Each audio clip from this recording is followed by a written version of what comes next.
Do do do do. Do do do do do do.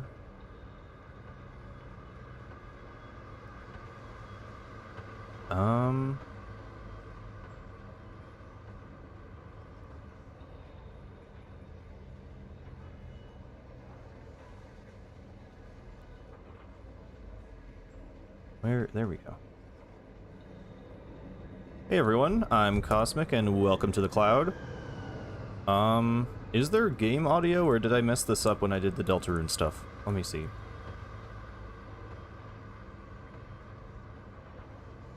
Advanced. Game audio. Why is it hidden? How do I make it not hidden? Hold on.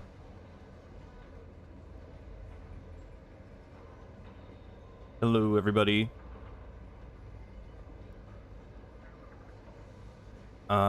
Sorry, 1 second. I'm just figuring out my... There we go. There is game audio, right? There should be. Hello, Zinknova, Cosmic Cupid, Wertaz, Emzo, Ryan, Alice, Daniel, Antiflow. What is up, everyone? I forgot we got, like, actual viewer counts when I'm playing Splatoon and not Deltarune. Oh my god, right. This at 60 FPS, or is it 60 or 120? I don't even know. It's more than 30, and it's, like, genuinely surreal. Like, it feels... Oh god, yeah. This is still weird to me. I don't know how obvious it is on the stream. But it's... Yeah, it feels very different to just walk through the plaza and everything. I've given you uncurable Undertale and Deltarune brain rot. Good. You are now one of us. Also, someone asked if this is my first time. This is not my very first time checking out the update. I did hop on with friends. I didn't have that many Sheldon licenses, so yeah, I've 7-starred Splattershot, by the way. This is my progress with V-Shot. I might 10-star it someday. I don't know. 10-starring seems kind of insane. I don't even have a 6-star on 96 yet. I mean, those are going to be my biggest ones. But yeah, I bought a few of the weapons. I don't have licenses, so part of this stream is going to be getting licenses. Did I even... Right, I played in a PB, so I haven't 1-starred any of these yet, so we can use these. We'll start with this Splattershot because Burst Kraken, yeah, that's a pretty good kit. And yeah, so we're just gonna hop in. Also, yeah, I keep forgetting about the new loading icon, and wow, the load times are noticeably way better too. I really haven't played much Splatoon 3 on my Switch 2 yet, so a lot of this is gonna be kind of me, you know, still being in awe at the improvements. I'm also playing with the Joy-Con 2 right now, actually, instead of a Pro Controller. I definitely think Pro Controller is still my preferred. It's just that my Pro Controllers all have drift right now, and the Joy-Cons actually feel pretty good, to the point that I'm gonna stick with them, at least for now. We'll see. I might switch over to Pro Controller at some point in the stream, but yeah, these actually feel pretty nice, so I'm gonna give it a shot. You have 200 licenses? Oh my god. Going from 4 to 5 stars is more than 5 to 6, is it? I didn't really look at the numbers, that is kind of strange. Okay, what are we doing? I guess we were getting into games. Oh right, I don't have X rank because I've not been playing much. I've been fully on like Deltarune and Mario Kart. Well, not really Mario Kart Brain Rot. Deltarune Brain Rot and Mario Kart, I've just been playing a lot of it instead of this, so. Yeah, but nice to see some of you guys who I've not seen since like the last time I streamed Splatoon. Hope everyone's been doing good.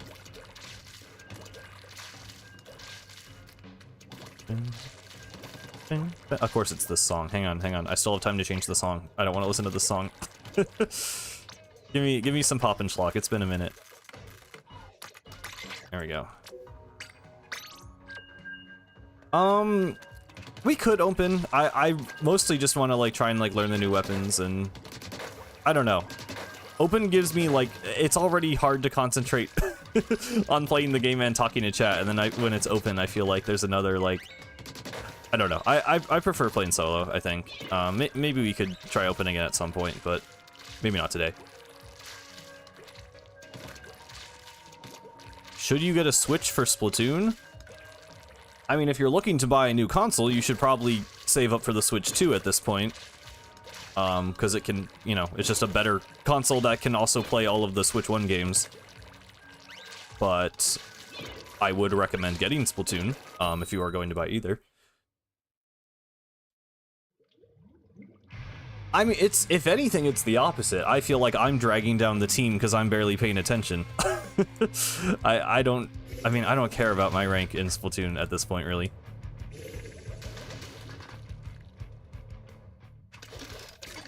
So yeah, I've tried out some of the new weapons, but not, like, really too much in depth. So, I mean, obviously Kraken, like, this is a very good kit. Like, objectively, it's strong. Burst Bomb Kraken. I don't love Burst Bomb on Splattershot. I do think I actually would prefer Suction or Splat Bomb. I don't know, when I have a Burst Bomb on, like, a short-range weapon, I feel like I just over-rely on it. Like, it's more of a me problem than a problem with the kit, but it's just, like, a preference thing. Like, I don't know, I feel like I end up spamming them too much when I should just be shooting with the main gun. So it's just, like, I have to make a conscious effort to not just spam Burst Bombs. There's a guy over that ledge, I think. Cool.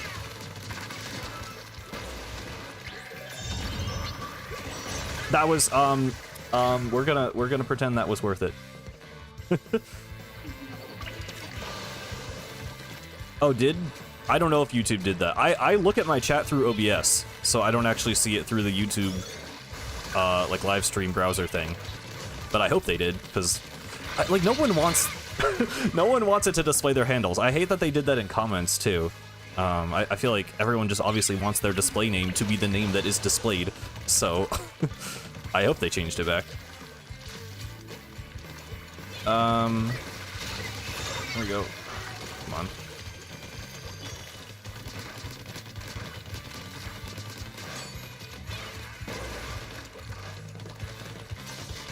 Okay. Yeah, so I am a bit rusty. I mean, not that I ever have, you know, extraordinary gameplay on these streams. I'm going to be trying to focus a little bit, because I do want to, like, kind of actually, like, learn the weapons a bit, but we'll take a minute to warm up here.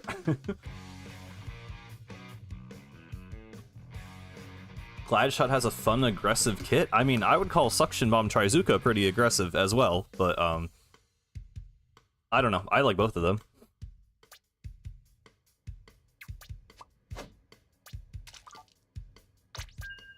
Yeah, we'll stick with this for now.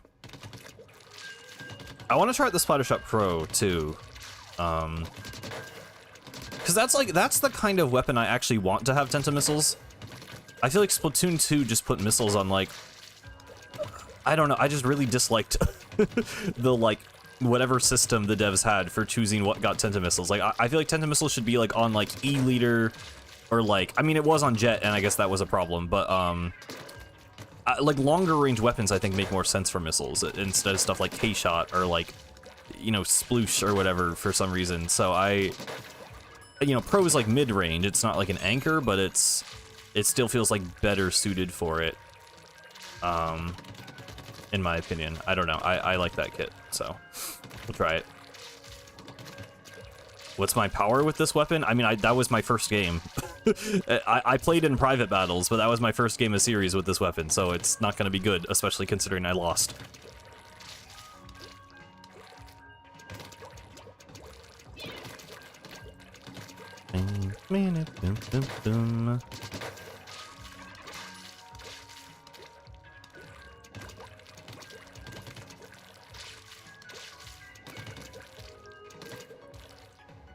You want to start a YouTube channel with karting and sim racing content to make getting sponsors easier. Do you have any tips? I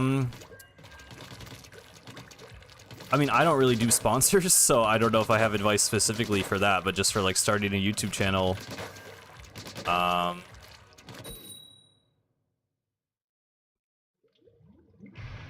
don't know. I mean, I feel like I should have some advice. I'm trying to think of something, like, I mean, the main thing is just to make a lot of stuff and to not get, like, discouraged. Because, like, you know, I mean, at least in my case, it's like I didn't really know what I would be good at when I started. Like, now I've kind of settled into this, like, okay, I like making, like, you know, scripted videos talking about stuff, or, you know, like, doing, like deep dives into, like, lore and kind of analyzing stories and stuff, but I started just doing, like, gameplay videos. And, you know, those didn't, like, I had fun making them.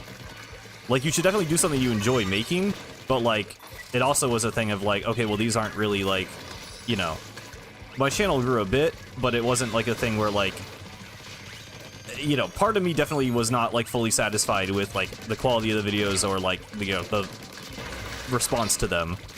So then I just, like, you know, it took a while for me to figure out exactly, like, what style I wanted to do, so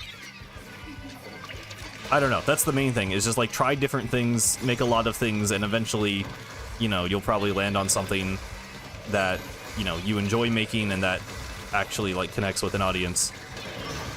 But I mean, yeah, that's about as specific as I can get, because, like, kart racing, whatever, and getting sponsors is not really my expertise. Oh. Shoot.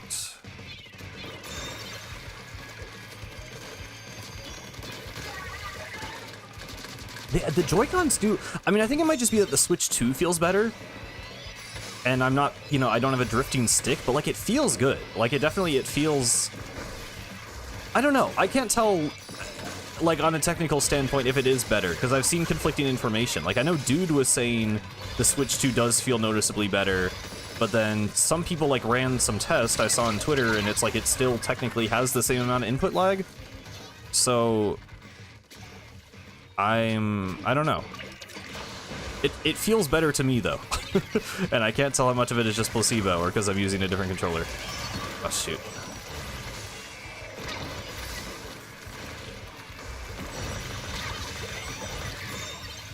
Yeah, I saw that name and decided to not comment on it.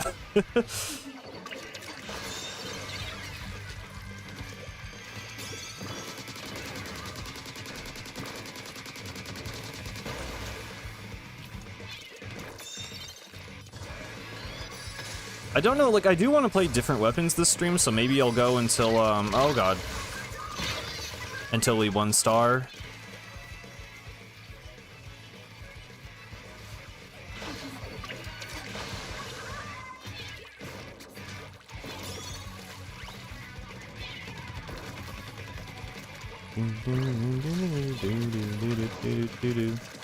Did they add a new bamboo?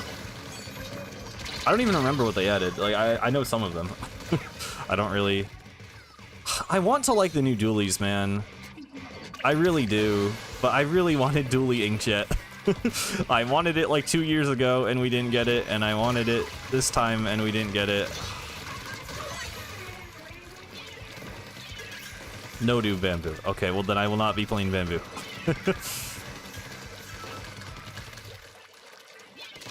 Oh boy.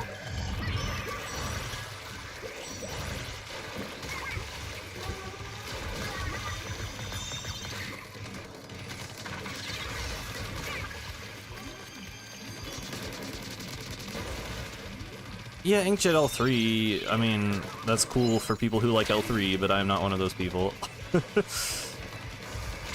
We did get a bunch of new Kraken weapons, though, so, I mean, can't complain about that.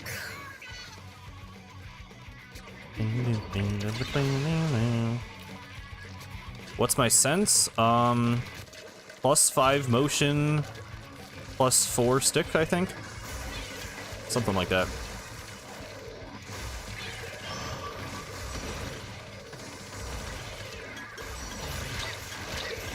Okay.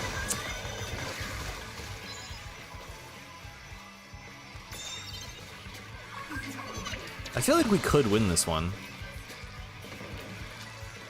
Like, we're just not taking you know, we aren't taking the opportunities that we are being given. But we're not, like, getting totally destroyed in the fights.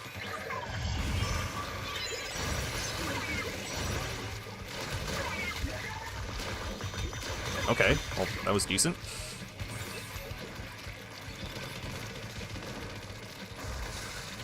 They did finally actually buff Wavebreaker HP. Oh god, yeah, that was actually noticeable there. Oh, shoot. We tried. I feel like I'm playing okay for how long it's been. Not like amazing, obviously, but I don't know. Your neighbor has a really obese cat that sneaks in your house and eats your cat's food. That is unfortunate. That is pretty funny, though.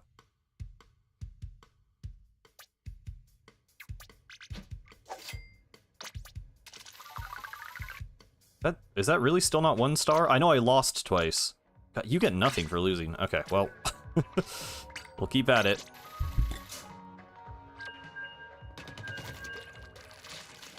Forgot you have to get... Do you have to get S plus 10 to get X rank? No, you just have to get S plus. I forgot how it worked for a second. Right, okay. I'll probably do that eventually. Yeah, the new tent kit is rough. I do feel bad for tent players.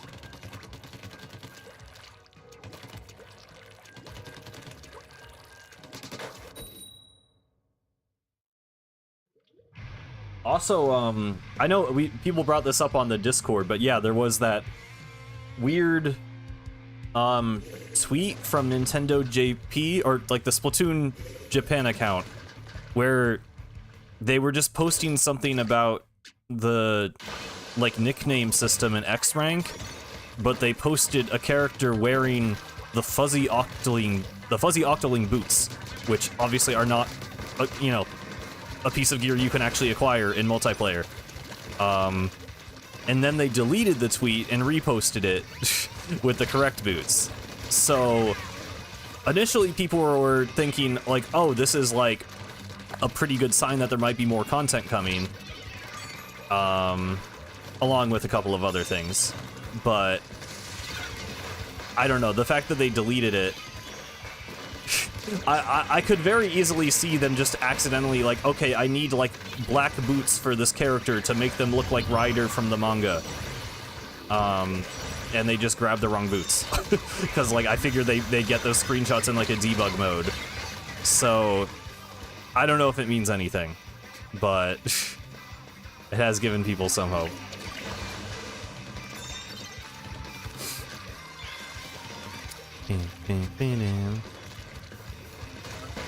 Oh yeah, I still need to check out Zelda. I mean, I haven't bought the Switch 2 like upgrade yet, but I kind of want to do a stream of Breath of the Wild, partly just revisiting it with the improved graphics, but also just going around and getting the voice memories. I don't know how many people would be interested in that. I'm sure a decent amount of you have played Breath of the Wild, but yeah, I don't know. That seems like it would be fun.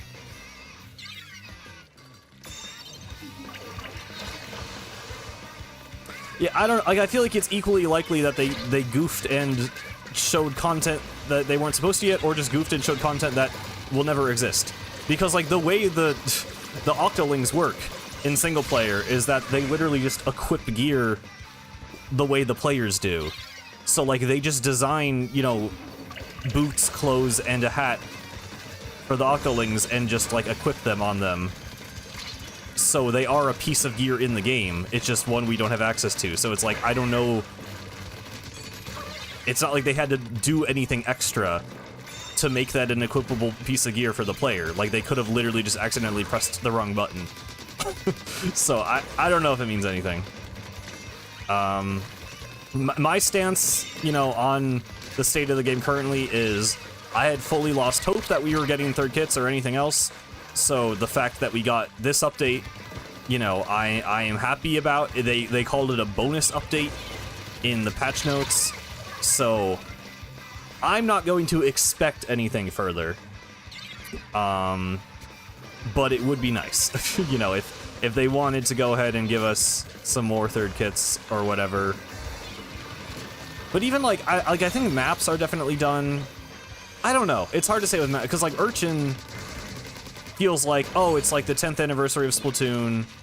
You know, we want to bring people back to the game on Switch 2. Throw them a map, and you know, it's the most like iconic map in the series.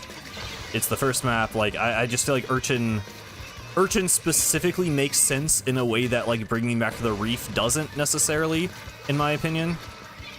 But like, you know, in a lot of ways, they do want Splatoon 3 to be like the ultimate Splatoon game, so having like the OG map from each game would make some amount of sense, but I don't know. I could kind of go either way on it, but again, I'm not expecting anything more. I will be pleasantly surprised, but I'm not expecting it.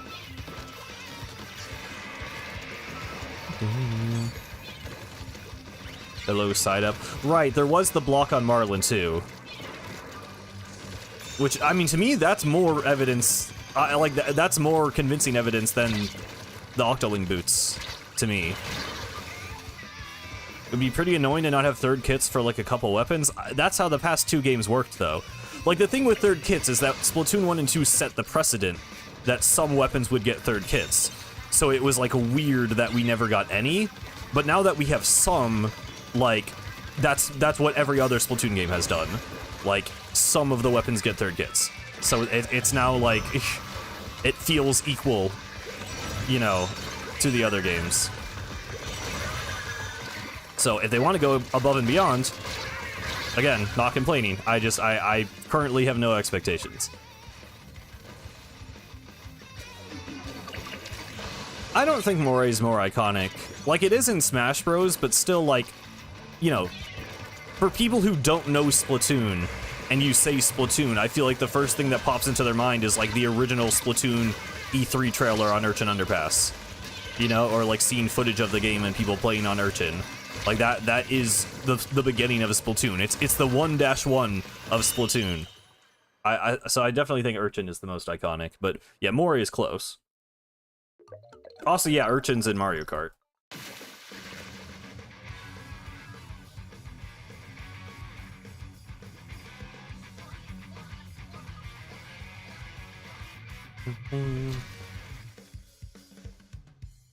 Yeah, the white void that the Inklings battle in before revealing Smash. We did finally win a game, thankfully. Yeah, I mean, Raiders also, you know, kind of changes our whole outlook on the future of Splatoon 3. Because, you know, assuming it's the same team developing Raiders, that means... Like, I wouldn't be surprised if Splatoon 4 has started development, but I think it's a lot further away than most of us assumed. Just because Raiders will be there. Also, I really want to talk about Raiders. I've actually recorded a whole video now talking about some hopes for Splatoon Raiders. I just need to go through and edit it. I wanted to have it out sooner, but I'll get it out. Basically, I wanted to make, like, in my mind, I'm like, oh, I'll make like a 15-20 minute video just running through some quick hopes for Splatoon Raiders. And I think it's going to be more like 30 to 40 minutes, which I did not really, I don't know. When I was looking through the script, I'm like, yeah, this is like a short video. I mean, short compared to my last one, I guess. But yeah, it's might still take a little bit before that comes out. But I do want to get some thoughts out on that. Yeah, I think Raiders is a big deal, which I put a lot of emphasis on that in the video, is like, I don't want to get my hopes too high, but I also feel like this could be a really big step for Splatoon single player. I mean, and it's a good sign for the Splatoon franchise as a whole, the fact that they're willing to start giving it spin-offs. But I also just think it's going to be like the biggest Splatoon single player experience we've ever seen. Like, I feel like we're not, like, people are obviously hyped for it, but I feel like we're not, you know, we're not grasping how big, just like it physically, like how large in content this game could be. And I'm just very, very excited.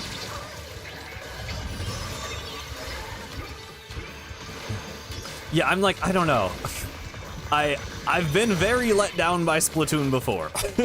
Like, Return of the Mammalians genuinely just like, in a way it's good, I think, because it's tempered my expectations. Like, I think it's why I wasn't nearly as disappointed with Side Order as a lot of other people were, is because I was going into Side Order like, okay, I want to be excited for this, but Return of the Mammalians happened. And that was, yeah, I don't want to feel like that again. I don't want to be that excited for something and then feel that, like, burned by it again. So I'm at a point with Splatoon where it's like, you know, I can picture this perfect Splatoon game in my mind, but I know we're probably very far from that actually happening. So, it's, yeah, I feel like I have, I don't know, a healthy mentality around it, although maybe I'm still a little, a little more optimistic than I should be. We'll see. We'll see. I don't know.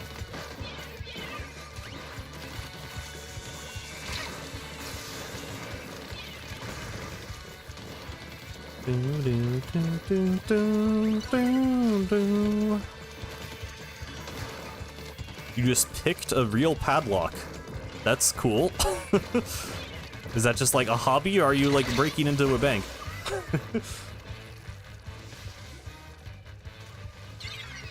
Yeah, like it's... I feel like we're not getting... I don't know. I have faith that the lows are not going to be as low as Return of the Mammalians again. Because, I still think a lot of that was just the game being rushed. At least visually. Like, I make a big point about this in the video, but, like... I just think the visuals are going to be better. I think we can confidently say that the game is going to, like, look good. It's on Switch 2, and it's not, like, a side mode to the multiplayer. It's its own thing. So... I think visually it will look good, and I hope gameplay-wise it's more polished. Oh, you're right, I actually have still not claimed the Final Fest gear from the news. Oh, okay.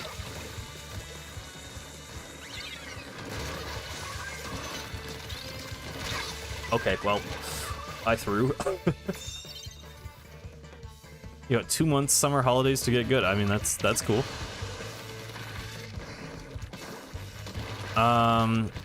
Yeah, I definitely, like, I think they don't quite know how, like, intense they want to go with the storytelling. I mean, even just how much, like, effort they want to put into it, because it's like, you know, it's not Mario. Like the characters and continuity matter more than some other Nintendo series. I don't think there's the expectation, like there is with, like, a Zelda game, of there being this, like, story and lore being, like, really important to the series. But there's something there, you know, and like I feel like they could take it further. They know they could take it further. It's just a matter of if they will, you know, if they want to at this point. And we just won't know.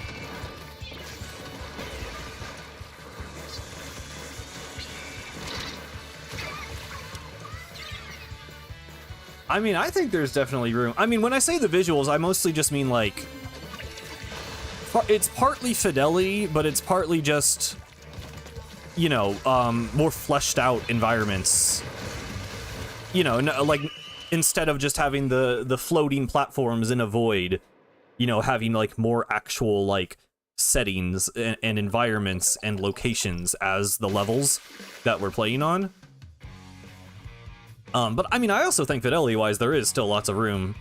Like, I mean, Splatoon looks good, Splatoon Raiders looks good, but, like, you know, there's always room to go up with Nintendo games. Like, there's certainly, it certainly could look better on a technical standpoint. So I'm not, like, complaining about that, but yeah, there's definitely still room.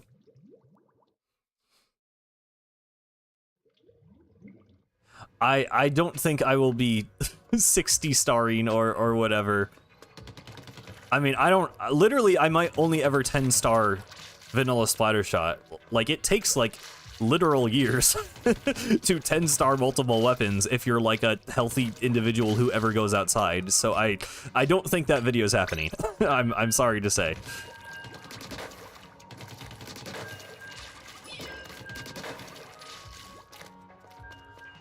Yeah, I mean... The thing with Zelda is, like, there's not that many examples of, like, great, like, plots in the Zelda games. It's kind of a similar thing with Splatoon. Like, so I've just been thinking about this a lot because I just wrote this whole video script, and I'm going to end up reiterating a lot of what I will say in the video. But, like, you know, well, I even said this in my, you know, Splatoon story and what it means to be human, like, the plots of the games aren't good. Like, there's nothing really extraordinary about Splatoon stories on the surface level. It's like a very basic video game, you know, bad guy takes the thing, go kill the guy and get the thing back. Like, it's the lore and, to some extent, the characters and their backgrounds and relationships that actually make the world interesting and the stories interesting. Zelda is like, it's, you know, I think there are Zelda games with better plots than Splatoon. But like Ganondorf is not, like I played Ocarina of Time like last year, and I think people hype up Ganondorf in that game a lot more than he like really deserves. And it's like, I mean, you know, it's the same thing I do with Splatoon. Like, and I can, you know, I can sympathize with people who are super into Zelda stories, because I'm super into Splatoon stories because of all the little details and the minutia and the, like, characters. But, like, I do think a lot of it is, like, Nintendo creates, like, an idea of a character, and people kind of, in their own minds, like, fill in the blanks and flesh them out into something a lot more interesting. But, like, you know, even like Wind Waker. I think Wind Waker has one of the best Zelda stories, but basically everything interesting in that story happens in like the last 20 minutes of the game. Like, I think, and it's one of those things where it's like Splatoon, where, you know, if you know that, like, if that's the part of the game you care about, then the rest of the game can feel like an adventure to that point, you know? Like, I think it's not like bad storytelling. It's just sometimes literally the non-existence of a story until the very end of the game. Like, the plot is very minimal. It's very functional. I mean, that's the thing with Zelda games, is it's very functional. Like, normally there will be something that happens in the middle of the game that's like, okay, instead of collecting these things, now you're collecting these things. But, like, it's not even always like that much of a plot element. It's just like, in Wind Waker, you collect the 3 goddess orbs and do the dungeon that's the Tower of the Gods. And, like, yeah, technically there's a story element there. It's like Link proving his courage to the gods, but it's like, it's basically just go to these parts of the world, get these things, do this dungeon, and now go to other parts of the world to get these other things. Like, there's not, it's a very functional plot. There's not like a really like character arc there.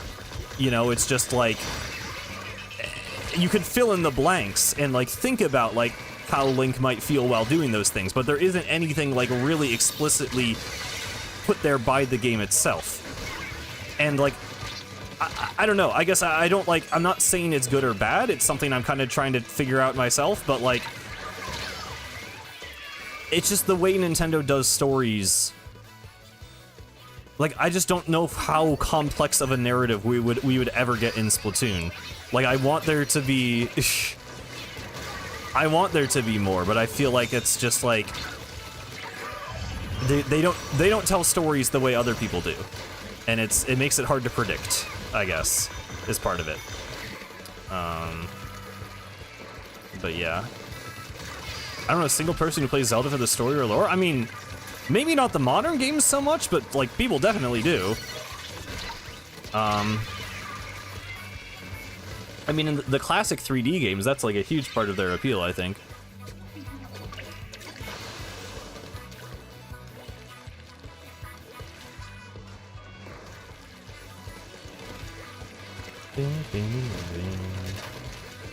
Hello, Sonic Dude. Yeah, I mean, people do... I don't know. I mean, I definitely think the reaction I remember was that people thought Breath of the Wild's story was kind of underwhelming. I think with time, people have come to appreciate it a bit more. I mean, I think what Breath of the Wild does really well is environmental storytelling. Like, I think the entire game being the ruined kingdom of Hyrule, I think elevates, you know, whatever that game is doing narratively, because you're able to piece together, like, that is very intentional. Like, there's this whole, like, path of destruction from the castle that's, like, littered with guardian corpses, and there's the whole, like, Akala Citadel versus Fort Hateno thing. Like, I think Breath of the Wild in that way does tell a really interesting story.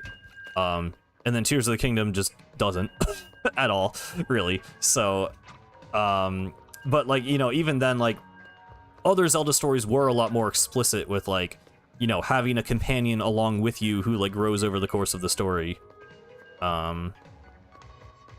So, I mean, that's just comes down to preference a bit, I guess, but it is different.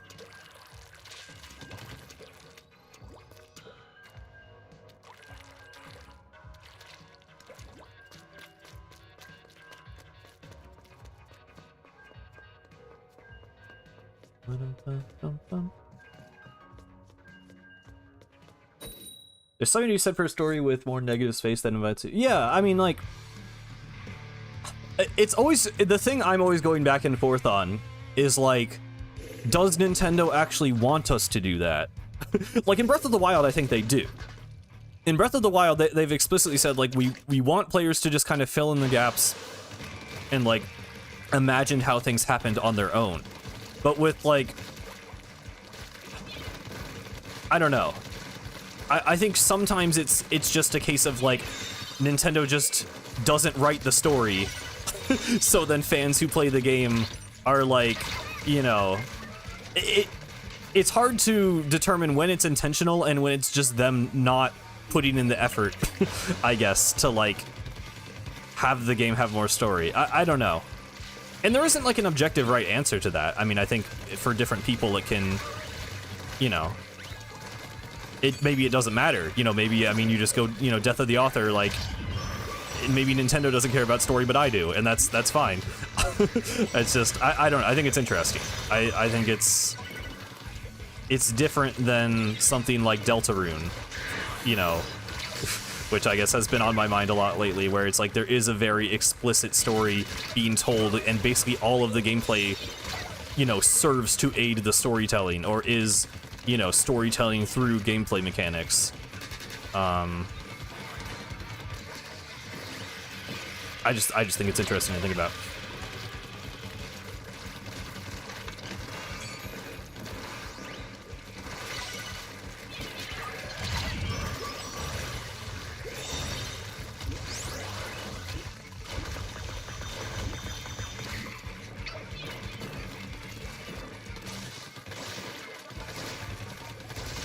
Oh god.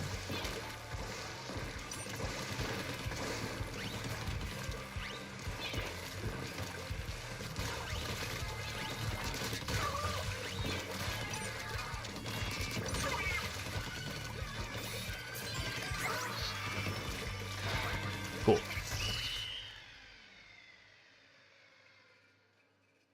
Yeah. I mean, that's what a big thing I want in Splatoon is environmental storytelling. Like, if we got in a more fleshed out world, like, it's a weird, because I'm a defender of, like, the floating islands. I think pretty much every other, like, Splatoon lore fan, you know, doesn't like that the single players take place on, like, these video game platforms, you know, floating in a void. And obviously I don't like, you know, I complain about the Alterna ones where it's, like, super basic.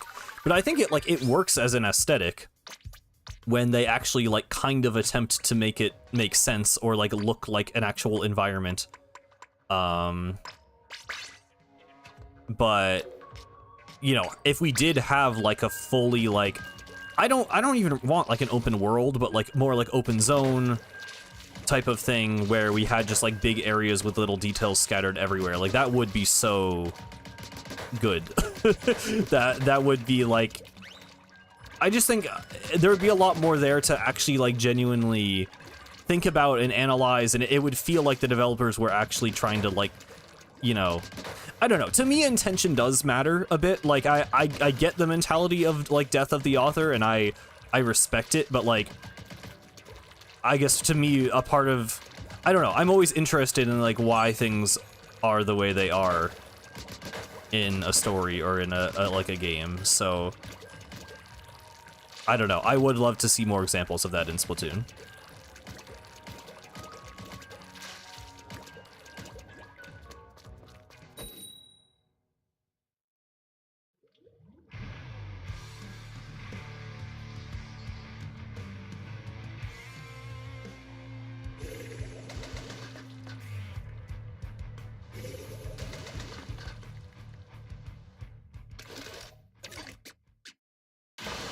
Yeah, I mean, it's definitely a thing of, like, I don't know. I feel like I have to be careful, because I do think sometimes I'm, like, you know, I don't want to, like, assume the intentions of the developers. Like, sometimes I think a thing is a certain way, but it's like, maybe I'm just making this up.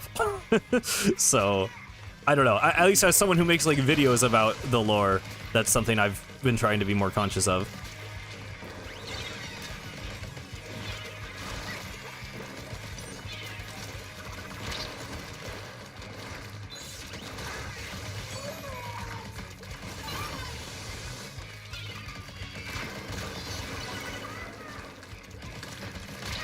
Oh my god.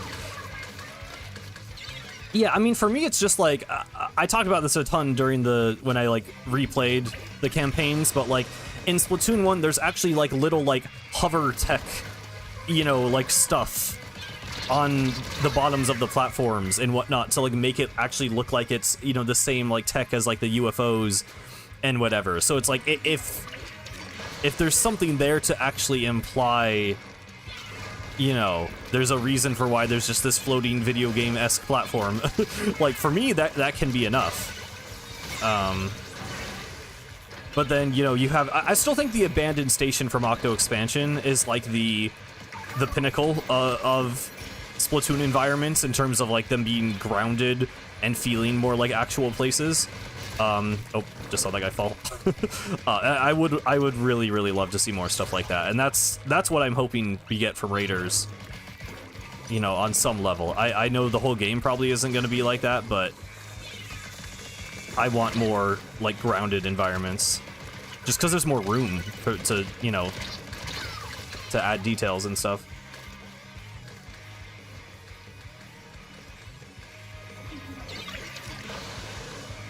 Every book is a little smarter than the person who wrote it. Yeah, I like that. Because, like, yeah, you just, like, you don't know how people are going to react or interpret something you make. I don't know. It's cool.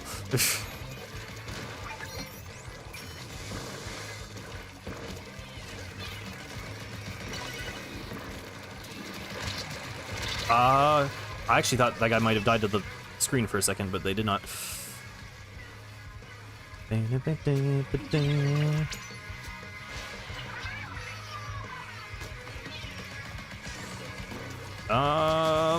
Ooh. Oh, nice. Got the fall off.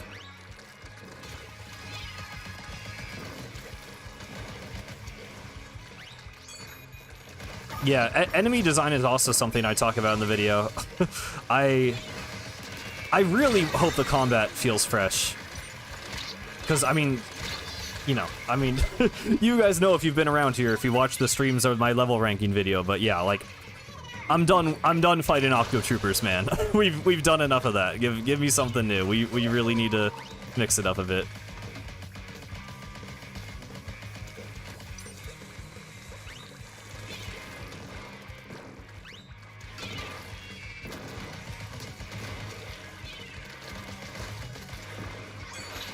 Yeah. Well, I think the raft thing is more like a home base. Like, I don't think that's a level, but we do see what looks more like a level, and it's like an island. I mean, that's what gives me a bunch of hope, is that there's, like, you know, we're just going, like, a lot of people have speculated that there might be, like, water exploration. Like, we hop inside that robot thing that was in the trailer, and we could maybe, like, travel across the water, and then we could just, like, go to the different islands seamlessly and explore them. Like, that'd be insane. that would be a very huge step for Splatoon, just, like, immersion and world building and stuff. So yeah, Splatoon Wind Waker, except hopefully with better I think the sailing in Wind Waker is actually kind of boring, so I hope it's not quite like that, but yeah, we will see.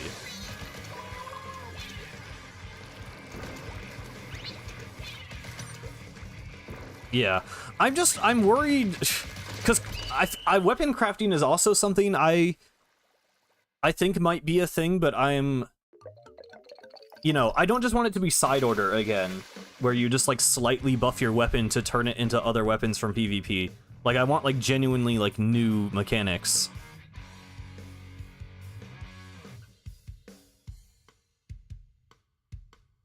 And I just don't know. I don't know how they're gonna handle that.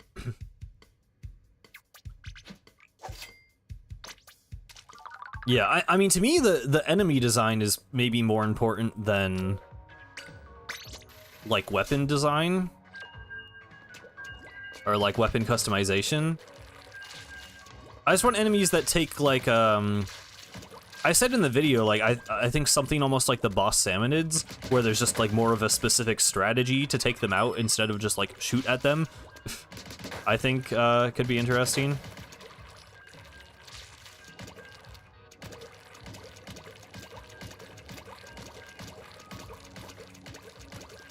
I don't know. We just need gameplay. We need literally anything from Raiders. I still have a lot of things I'm gonna say about in that video, but it's like, man, I don't know. I don't know when we're gonna see it. 'Cause I feel like it's not this year. But if they already had, like, cutscenes done, I feel like it's like a spring game. The June Direct is coming soon. I mean, we got like 2 days left. But, you know, maybe. Oh god.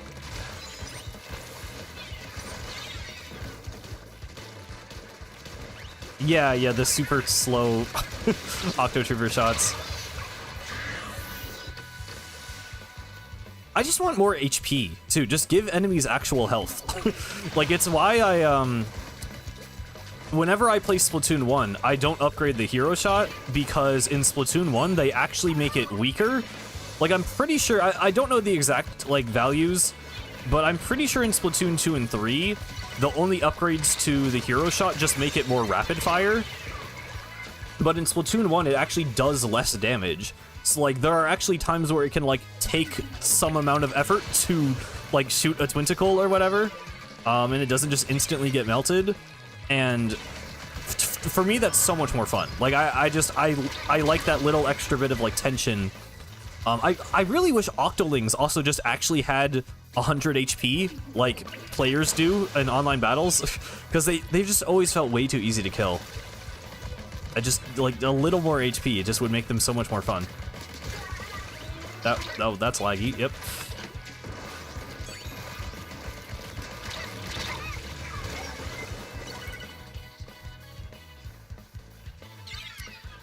I don't think they do. Again, I'm not like sure of the exact values, but they definitely, at least with the, you know, compensating for the, they don't compensate for the hero shot. They definitely die faster than people do in online battles. So it's either the player's dealing more damage or they have less HP. But it feels kind of bad to me. Like, it's not as satisfying.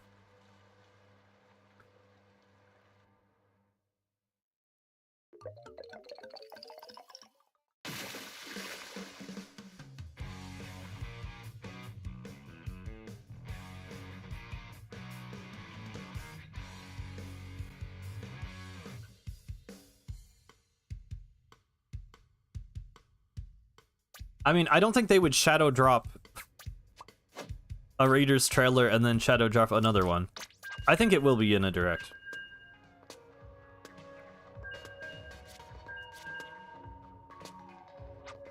Boom, boom, boom.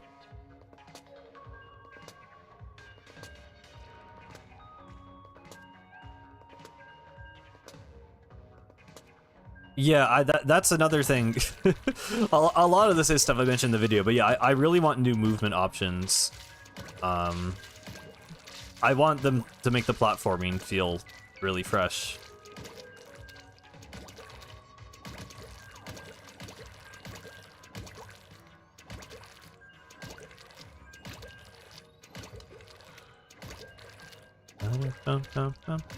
Yeah, it wouldn't be a Raiders Direct anyway.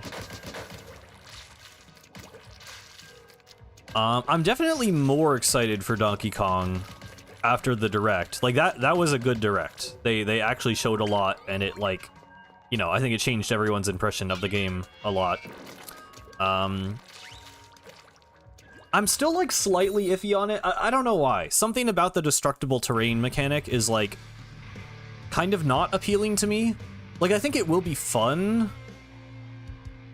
I'm just worried that it will, like, jeopardize the level design too much. But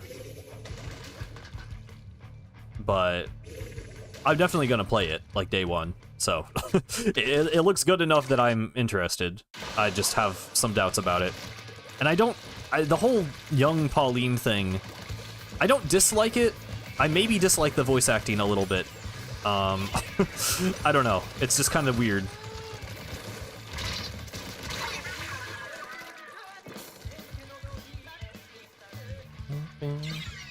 Yeah, I mean, the combat looks really fun in it. Like, just being able to, like, beat things to death with giant rocks or, like, rip chunks off of them. That element of it seems cool. I mean, like, the transformations are cool. The way you can combine them.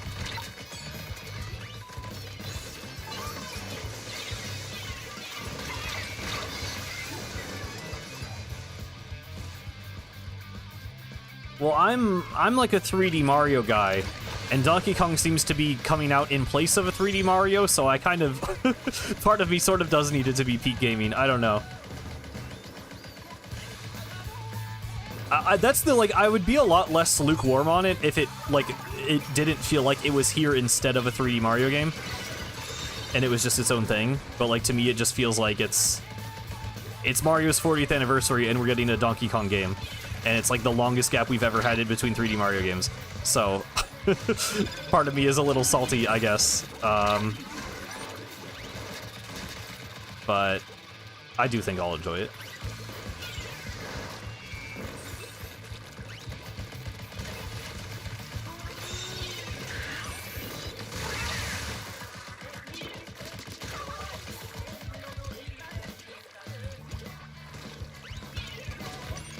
Shoot.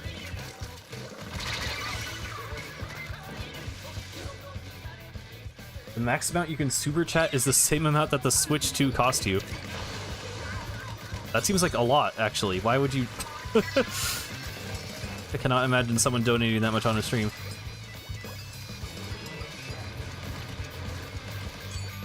I hope a new 3D is in the kitchen. It really looks like Bonanza is made by the 3D Mario team. We don't know that for sure, but it really looks like it. So I don't know. What would I want the theme of the next 3D Mario game to be? I don't really know. I feel like I don't know if it even really needs to have... I mean, I guess I like when the games have a unified theme. But even like 3D World I really enjoy. And that's just, you know, Mario levels, basically. I don't know. I'd like some kind of movement, like, sort of similar to Odyssey. I think it's too late for Odyssey 2, for sure, but, like, I don't know. Has there been a 3D Mario since Odyssey? There was Bowser's Fury, which was not really like a full game. It was just a, like, side game to 3D World, but it was effectively a mini 3D Mario game.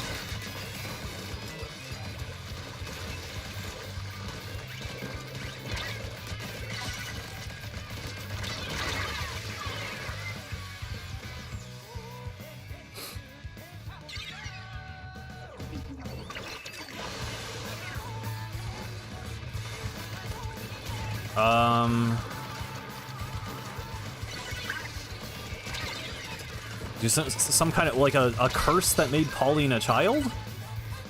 I mean, maybe. But I don't know, I feel like the dialogue in the trailer was like, oh, it's like my dream to become a singer. Like, I don't feel like she already was a singer. I don't know. And that would be kind of convoluted. It's like she was an adult that got turned into a rock, and then the rock gets turned into a child version of her, like that. I don't know. I feel like she's just a child and they're not going to explain it, to be honest.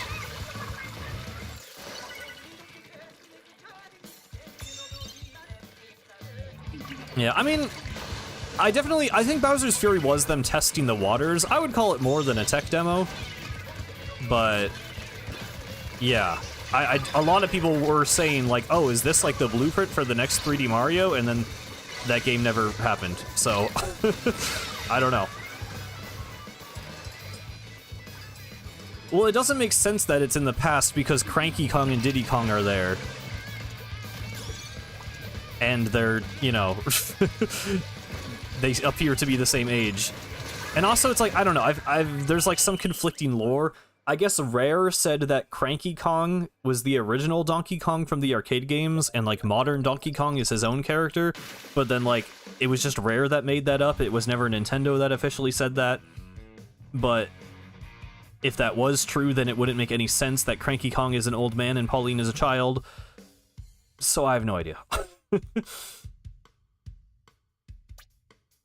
There could be time travel. I just think they don't care. I just think it's Mario, and they're like, we just want to make her a child because, yeah. And I just think they don't care, to be honest. I don't think Mario lore, like, you know. I love Mario Galaxy, and when Mario does try to tell stories, but I just don't think they care.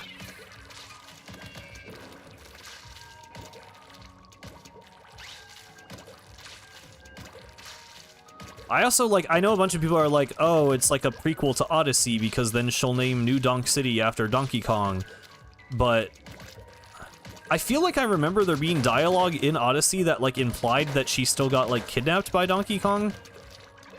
So, like, it would be weird to, like, have continuity with Odyssey while also retconning the arcade game. Like, it's kind of messy no matter how you look at it. I don't know. But why is... I mean, I feel like it's just an adult singing because it's an adult that's voicing the character. Like, I think she just kind of sounds like an adult when she's singing because she is one in real life.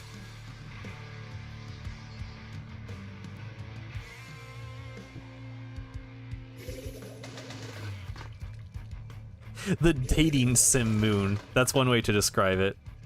Yeah, she like mentions like she had a bad experience being kidnapped by an ape. So I don't really know how you link that to Bonanza. We also hear Child Pauline singing with a higher pitch. I mean, I don't know.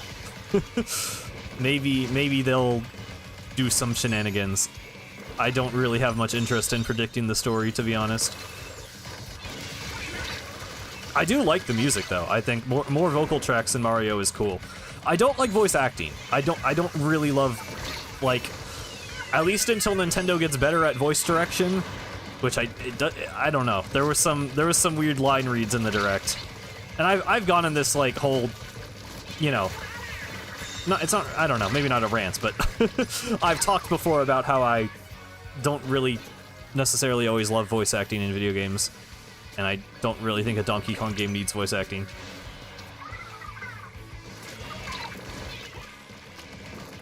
Yeah, this is a really fun kit. Splat Bomb on Splattershot Pro has always been nice. I really liked K-Pro in Splatoon 2 that also had Splat Bomb. Okay.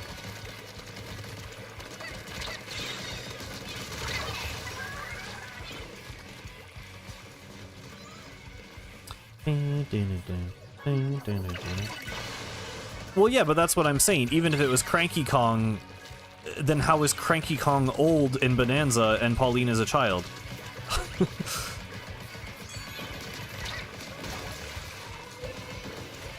Like, unless we're saying that, like, 110-year-old Cranky Kong in a senile rampage kidnapped Pauline, and that's what the retcon is.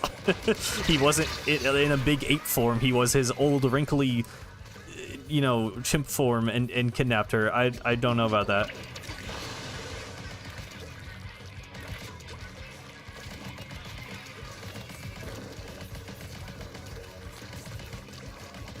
I don't feel like they would put that much importance on Void Kong. I don't think they would make him like the original Donkey Kong. I feel like it's just a retcon of everything. Which, like, I don't have a problem with, personally. Like, the original Donkey Kong is just a knockoff King Kong with, like, you know, damsel in distress character being kidnapped. Like, it's just an extremely, like, basic functional video game story from the 80s. Like, if we have to throw that away, I'm kind of perfectly okay with that. I don't really feel like it's a problem.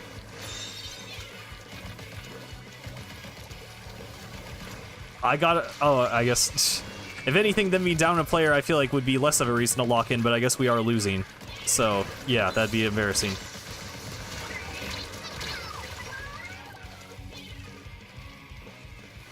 Maybe it's a different Pauline.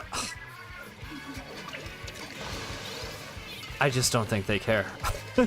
I just literally don't think it's going to be explained. I think we're going to roll credits on Bonanza and go, oh, so they just never brought it up.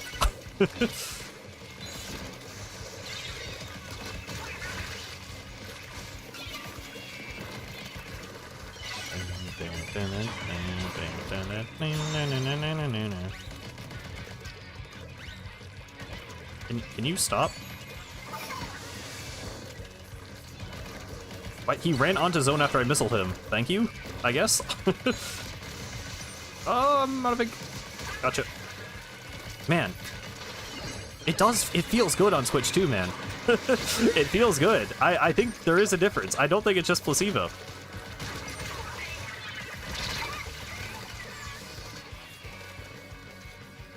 Jumpman is waiting for me.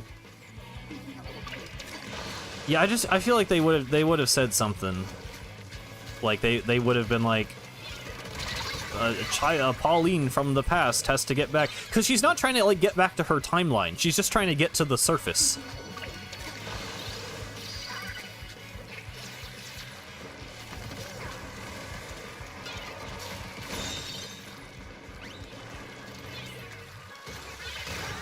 It just occurred to me that it is kind of weird that their goal is to get to the surface and they're going to the planet core.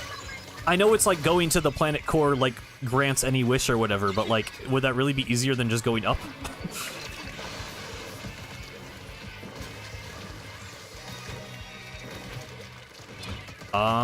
Okay, we lost the 4v3.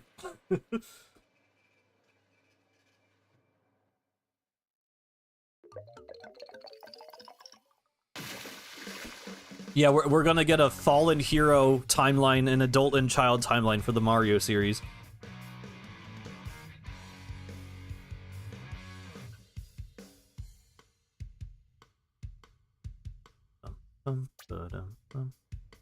Oh, I think the gyro, I think that's what it is actually. It's like the input lag is the same, but there's just like a better gyro sensor in the Joy-Con 2. I don't know.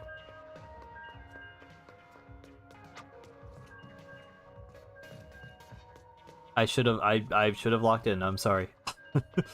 I failed. Would have been nice if we could actually play Urchin today, but oh well.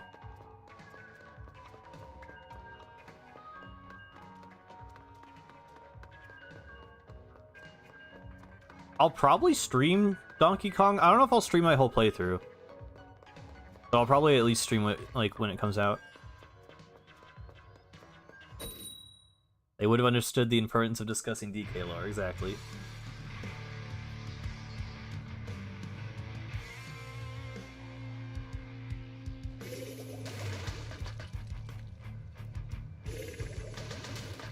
Whew.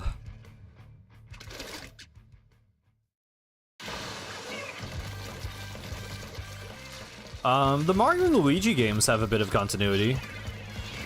Again, it's mostly the first three, but like Fawful is a minor character. Well, I mean, not minor, but you know, like a minion to Cackletta, and then becomes the antagonist in Inside Story.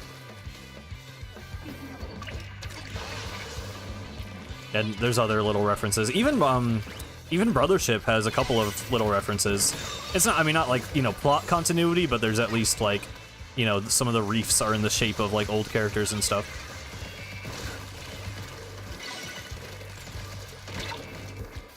I don't know. I mean, I think it's cool when there's continuity. Actually, Galaxy... So, I mean, Galaxy 1 and 2 is probably, like, the worst example, actually, but Galaxy 2 3D World actually, like, you know, not that there's much plot going on, but it feels sort of like a, you know, you meet up with Rosalina in space and you can see the Comet Observatory and stuff.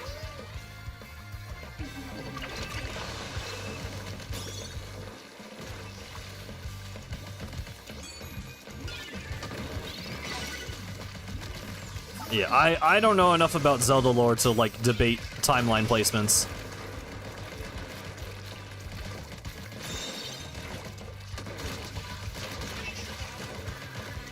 But I think the Zelda timeline beating thing is actually kind of cool. I don't know. I like Zeltic. I like his Zelda lore videos, and he made a video like defending the timeline. I thought it was pretty interesting.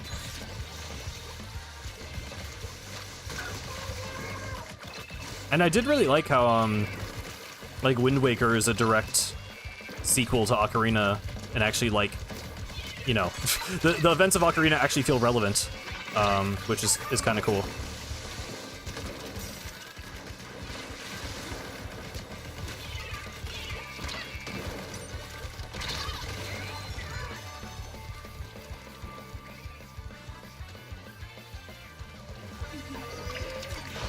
I'll see you, Zoe. Thanks for hanging out.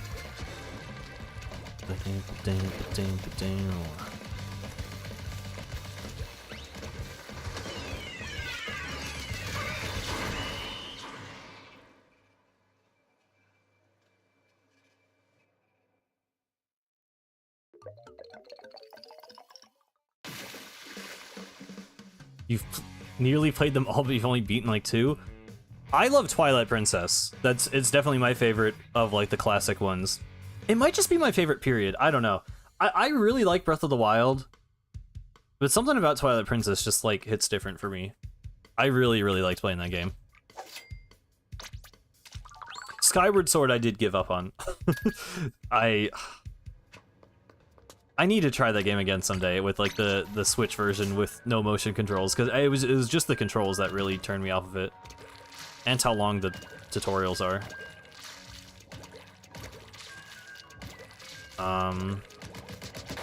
Wind Waker I finished, but I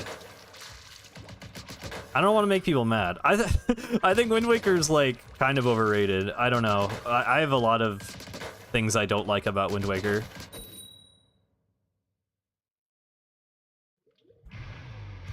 I don't understand how people consider it, like, the best Zelda game. I also feel like people glaze the art style a little too much. Like, yeah, it looks good, yeah, it's timeless, yeah, it was innovative for the time it came out, but it's like, the animation is, like, not great. I don't know. I think Twilight Princess looks better, but that is my opinion.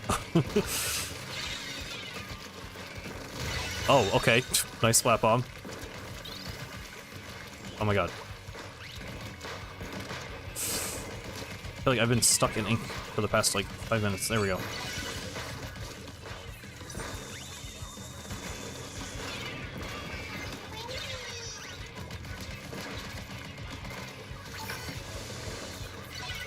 Yeah, I've only played Twilight Princess HD, but I don't know. I don't really have a reason to play the Wii version or GameCube. I know some people don't like the bloom. they don't like the bloom in the remakes, but I don't know. I definitely think... I think with Wind Waker, there's more of an argument to be made about, like, which game has, like, which version has the stronger art direction. But with Twilight Princess, I just like the HD one more, for sure.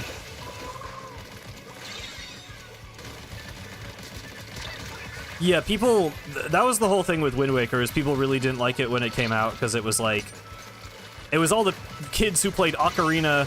I mean, like, you can see how it would happen, right? Because you go from Ocarina, which is, like, this very, like, you know... Very... Like, I don't want to say, like, standard... But, you know, it's a fantasy story. It's, like, there's something there for, like, people of all ages. I think you have, like, you literally turn from child to adult Link. And there's lots of just, you know, like kind of like fun, peaceful areas, but there are lots of like darker elements. I mean, one of the dungeons is like a Hyrule like torture chamber. You know, there's like creepy, mature themes there if you're trying to look for them. And the Majora's Mask goes like all in on like being more, you know, kind of like creepy and disturbing, and kind of having more mature themes and writing. And then you have Wind Waker, which actually does have some, you know, like in the actual writing, I think, you know, a lot of people agree it's like the best written Ganondorf. And it has some really interesting like actual things to say when the story of the game does happen. But just the art style and general vibe of the game is just, you know, very cartoony. And for the people who grew up with the past couple of games, like I could see why it would be disappointing for such a major shift to happen at that time. But yeah, nowadays people generally really like it, and just talk about how like because like cell shading in video games was like not, you know, like it was a kind of an innovative like technology and like system they used for that game to get it to look the way that it did, and it still holds up really well today. So I you know, in terms of like that, like I respect the game. I think the history of it is interesting. I think I respect them, you know, taking it in a bold, different direction for the time and whatnot. I just don't think the game's that fun. I mean, it's like, it is good. It's still a good game, but just compared to other 3D Zeldas, like,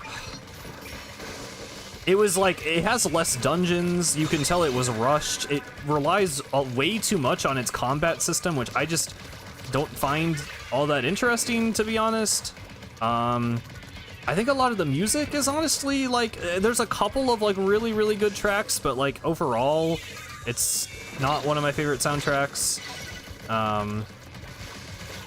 So yeah, I don't know. My experience with the game was, like, it's not even bad. Like, I would recommend people play it. I like Twilight Princess a lot more. And they're kind of, you know, there's a lot of similarities in the design of the first few 3D Zelda games. To the point that I feel like you can directly compare them in a lot of ways, and I just think Twilight Princess has better combat. I like the way the game looks better. I like the music way better. Even though Wind Waker, I feel like, has a more interesting ending to its story, I just like the presentation and the characters of Twilight Princess better. Yeah. Oh yeah, I definitely know Undertale. I very much know Undertale and Deltarune.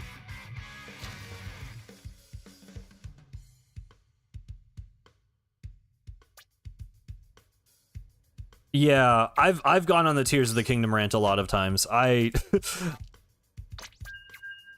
of the Kingdom is a game I really liked for the first, like, bit of my playthrough, but at this point, I just think it was a massively disappointing sequel to Breath of the Wild.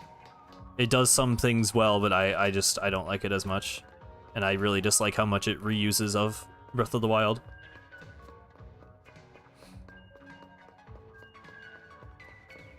But yeah, I mean, the modern Zelda games are just a whole different conversation than the classic ones. Like, they're just not they're just not the same type of game at all. Like, which, you know, in the case of Breath of the Wild, like, my first Zelda game was Breath of the Wild, so I'm glad I was able to go into it with an open mind, and enjoy everything it does, and I still really do like Breath of the Wild, but I definitely get the argument, you know, for classic Zelda games, and I really like them.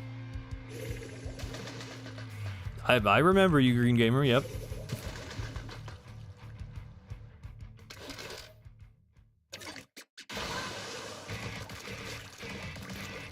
I mean, for every person that hates Tears of the Kingdom, there are people who love it and still defend it to this day.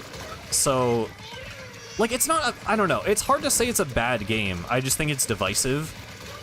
And I just think, you know, you have to be the kind of person that likes it to like it. Like, I don't think it can be a blanket statement, like, good or bad.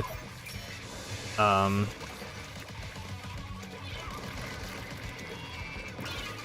don't know, like, I'm very biased because I mostly agree with all of the criticisms people generally have about it, but there are other people who, you know, that stuff doesn't bother them and they still prefer it.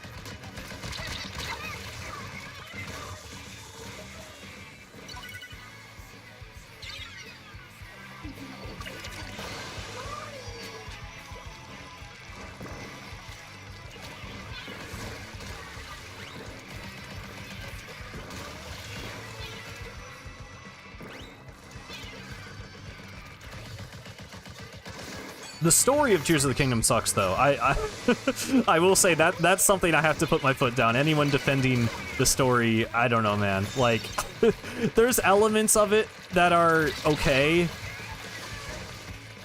but it's a huge step down from even Breath of the Wild.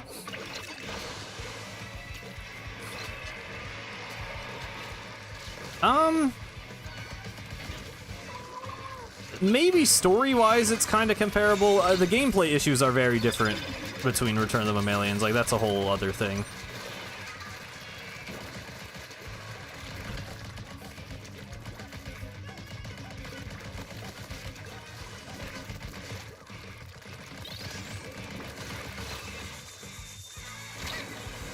I'm not gonna spoil anything. I didn't want to go on the Tears of the Kingdom rant again. It really...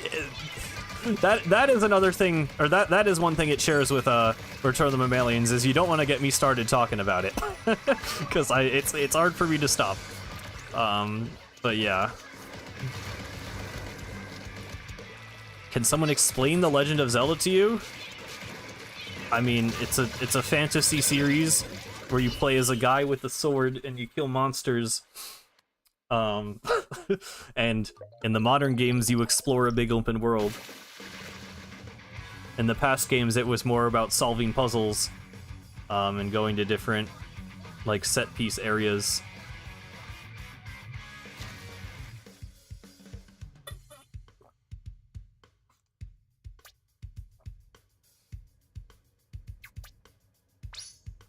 Mike, tell him about the Sacred Stones.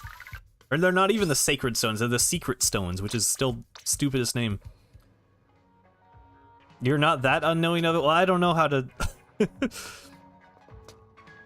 I don't know. I could explain a game to you, just explaining the whole series is hard to do less generally than that. I got a couple licenses. Let me see if there's a weapon I want to play that I haven't bought yet. My blaster could low-key be kind of fun. Ooh. I like that Octobrush. I actually might try that. I forgot they gave a Stringer inkjet. Come on, man. Put that on the dualies. Don't put that on the Stringer. Oh, that's kind of fun. New brush is fun. Brush is probably the most appealing thing to me here. Oh, this paintbrush. I want to like paintbrush, man, but they can't keep doing this to it. What do you mean splash ball? What do you mean splash? I don't think that works. I don't think that's good. I do not think that is good. Oh, Tri-Slasher with Splat Bomb.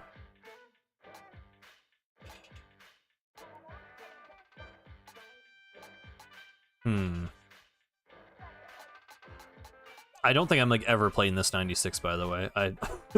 Wall cracking is so much more fun.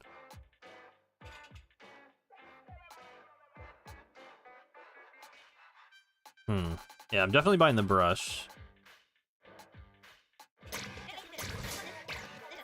This set has no real weaknesses, yeah. The Susie Dread. I might get the Susie Dread just because it's the Susie Dread. The new 96 is actually good? I mean, I'll take your word for it. I don't think it's bad, I just don't think that's... I don't know. I like the deco too much. I don't really feel like... I just don't like angle shooter, also.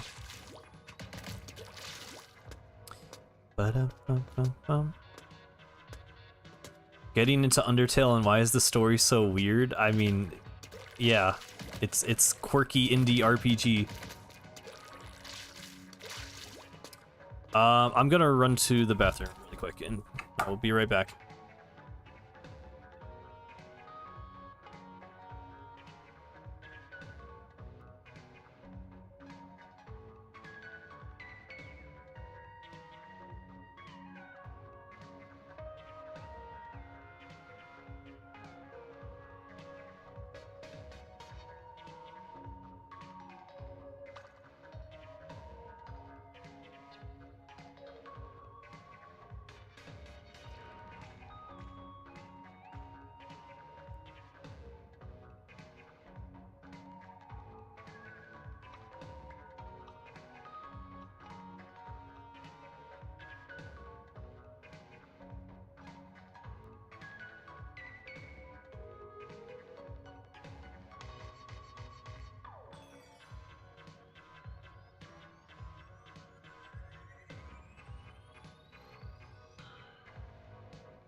I'm back. We're gonna try Octobrush. Do I have like a brush build? Not really. I think it's like there was some shirt I had. I don't know. We're just gonna like go with this or something. Don't care enough to put thought into choosing this right now. This looks cool.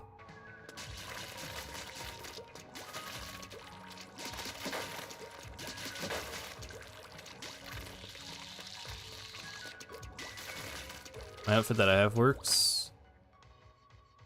I'm gonna go with this one instead because I don't know. I just am. Okay. Do you read books? Sometimes. I used to read a lot more.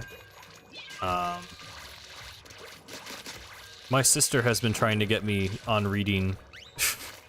I read, Do Androids Dream of Electric Sheep? Which is like about androids, obviously, and like I guess like ethics surrounding them. I mean, it's a fiction book, but I don't know. My sister got very mad at me. Well, not like mad, but like a heated debate because I was saying I like don't think the androids should count as people, and then she was like, I don't know.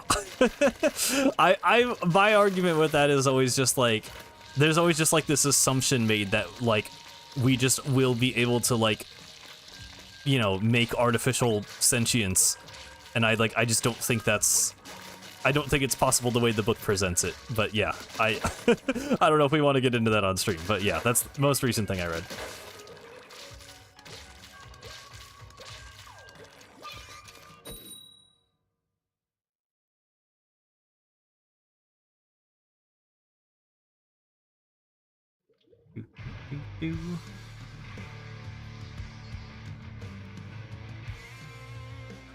ChatGPT did what?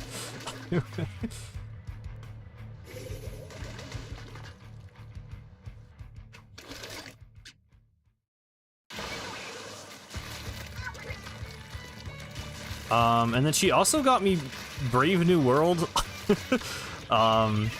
which I only started it. I only read like the first 2 chapters so far. It's like a far future, like, I don't know. It's speculative fiction, I guess, which is like sci-fi, but it actually takes itself seriously. So I don't know. It's apparently upsetting to read, and I already kind of gathered that from the start. So I don't know if I'll finish it, but I may.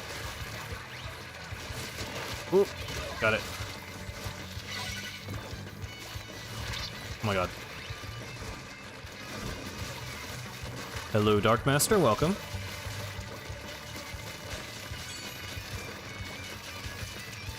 I mean, I think Undertale is good about knowing when to take itself seriously.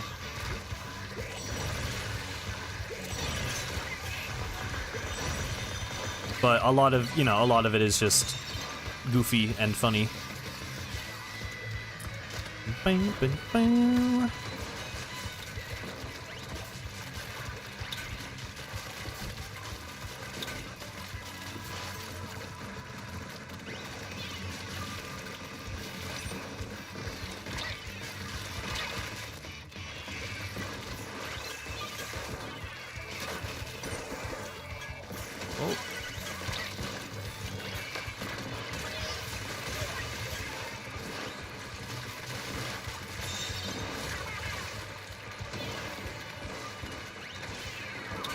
Nice. Oh, that guy dropped. Hang on, I'm about to get my Kraken. Oh, did he jump out or jump forward? No, he jumped out, okay. It was like such a vertical, like straight up jump. Couldn't tell where he was going.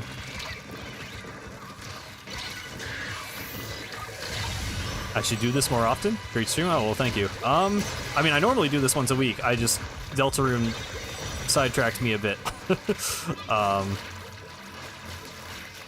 But yeah, I'm probably not gonna... I can't do more frequent than once a week, really, but... I will continue. I do have Adobe products, yes. I use Premiere Pro to edit and Photoshop to make thumbnails. Oh god.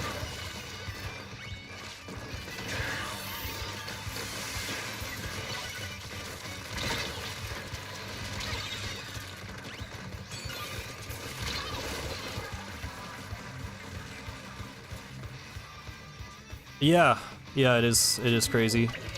And I'm still looking for like an actual job. Which is a little unfortunate, but yeah, time moves forward.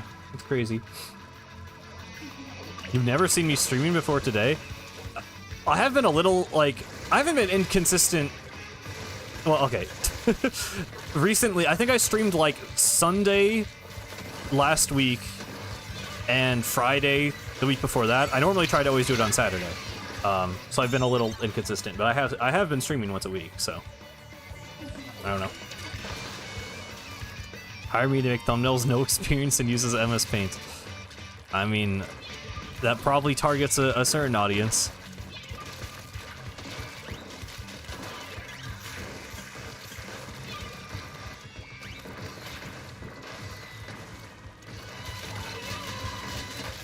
There was some discourse with it.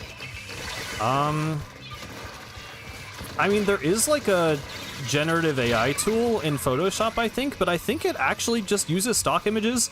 It's like the one ethical Gen AI thing ever, unless that changed. But I think it's like powered by Adobe Firefly. I looked this up once for like a school project. And they actually just use stock images and don't just like scrape stuff off the internet. So, unless that's not the case anymore, then I think Adobe, I mean, you know, Adobe stuff is expensive, and there's always the, you know, the thing of it's morally correct to pirate Adobe stuff, which I would say is still the case, but in terms of like actual, you know, I don't know, I don't think there's anything entirely wrong with them. I really like the new Pro Kit. I was playing it earlier. I don't know if you were here, maybe you were, but yes, I do enjoy it. Oh boy. Okay, that was, I don't know why. I don't know why I just dropped. I don't know what the plan was there. Oh, that's not good. We need this carbon to not be alive. Okay, thank you. Let's try and play this a bit safer. Oh, that's bad that that inkjet instantly died.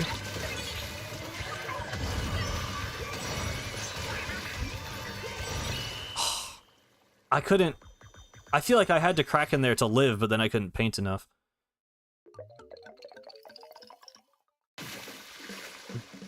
Lightroom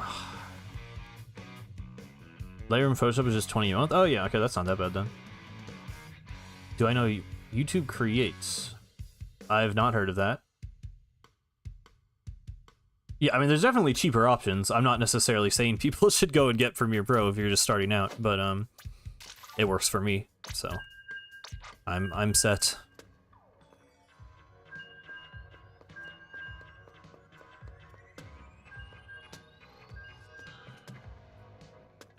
Sorry if that... I'm drinking water and I realize the mic is picking up the gulping sounds. Sometimes I mute, but then normally it's not a problem. Yeah, I mean, my first videos were made in iMovie, so... I mean, they weren't very good, but they... yeah, you can use... I mean, I know CapCut is like...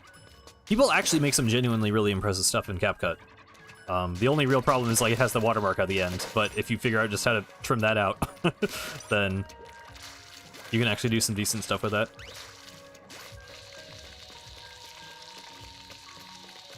It gave you a virus that bricked your PC? Did I know about that? I feel like maybe I've heard this story? I forgot that happened.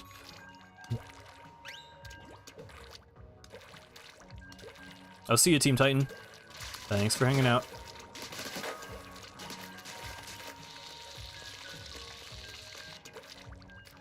Well, I'm working a part-time job right now, so I'm not, like, entirely unemployed. I don't know. I mean, it's... it's a hard job market right now, and I'm just not entirely like, you know, I had a sort of weird major that was sort of broad in college, so I didn't have like a super obvious path. So I've just been, you know, applying to a bunch of stuff and trying to figure it out. While also, you know, working part-time job to get like some money. So, you know, it's not great. I wish I was fully employed, but yeah, I'm doing all right, all things considered. I'm in a, you know, not like a terrible position. Yeah, Salmon Run reference. Wow, working a job, like working at Briscoe, like in Splatoon. That was the common denominator for your GPU performance plummeting. Oh, okay. Actually, okay, yeah, I remember that now.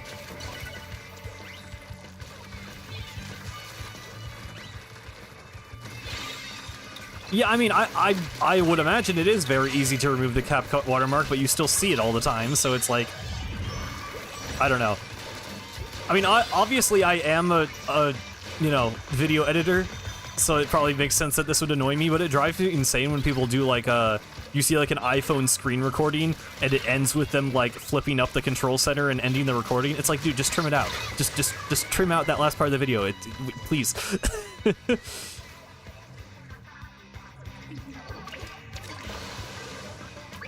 What is Caleb, a piracy site? No, Caleb is one of our friends. That's, you know, I mean, he might as well be, but no. Caleb is a person.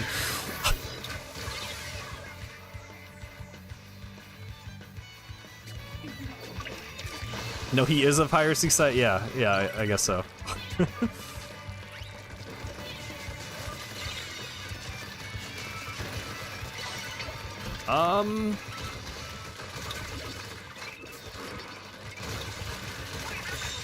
Really? Really? Am I just used to paintbrush range? I thought I should have been hitting that guy. Okay. Man. I think I am just used to paintbrush, but that was unfortunate. Oh my god.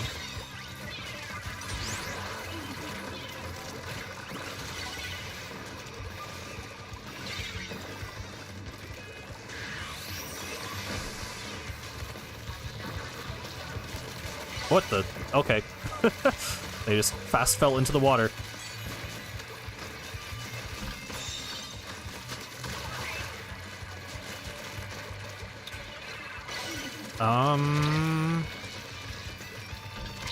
Okay, well, that was not the way to go.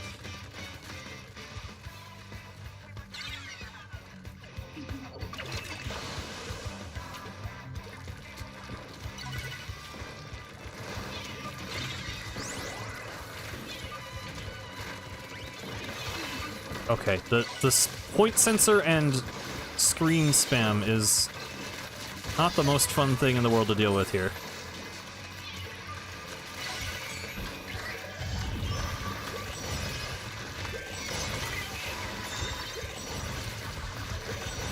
Oh, I just aimed a little to the right. I would have gone that. Okay, you know, I'll take the trade, honestly.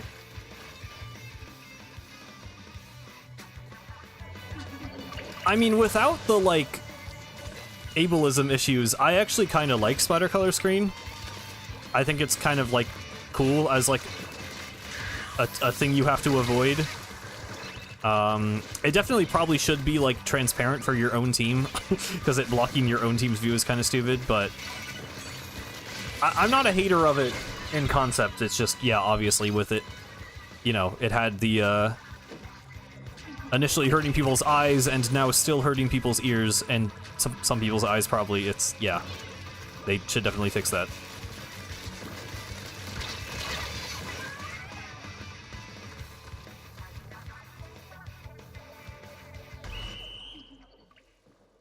Oh, I forgot about the hype feature thing. I remember watching like some video explaining that, but I still have not seen those anywhere. Or I guess you're saying they haven't been added. I know, because sometimes stuff gets like rolled out to some channels, but not all of them, so.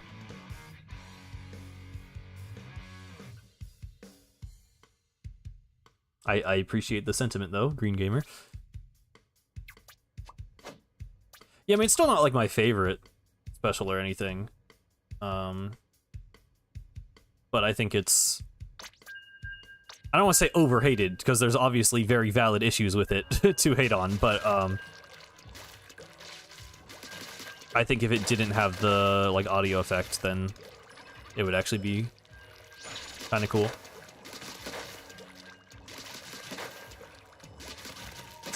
Well, it moving slow is a good thing, though, because it's meant to, like, you know, you're not trying to make it instantly hit people, you want it to slowly control space.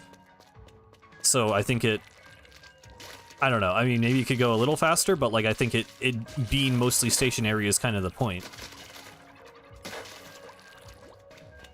My PC keeps telling me I'm running out of disk space, so if the stream crashes, that might be why. Wait, what do you mean? I literally have... Oh, what?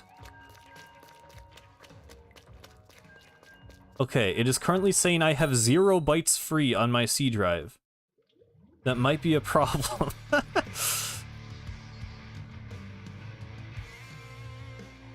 I do delete stuff. I delete stuff a lot. It's like a weird thing where it just like fills up automatically. I don't know. It's a problem I've never been able to solve. I like I go through and delete stuff and then it works for like a couple of months. Well, I like used... I probably should delete my download folder. I feel like I use stuff in my download folder though. Like I download like... I don't know. I do need to get another another drive. I've just been too lazy for like the past 4 years.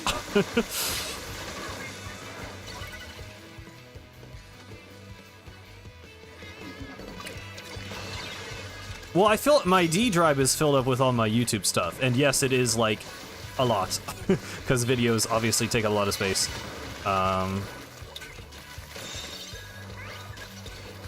And you know, I do go through and delete stuff that I don't need anymore, but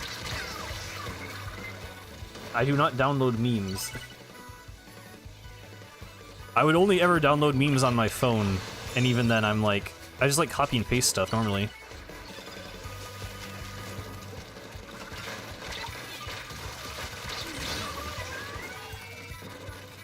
How much do you have C and D? My D drive is 1.81 terabytes.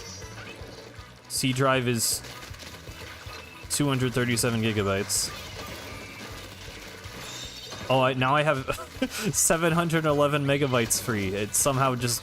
Okay, that's like nothing though. I don't know what's happening. Oh yeah, I have not posted to that art account in a long time. I want to draw more. I don't know. I rarely have motivation for it nowadays.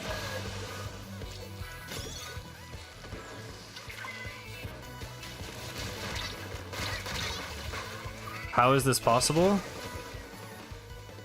Well, I don't know what you mean.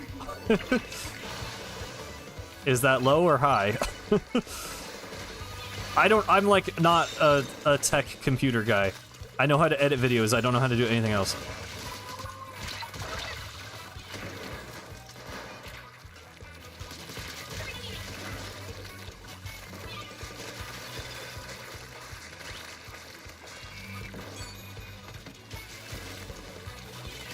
Oh god.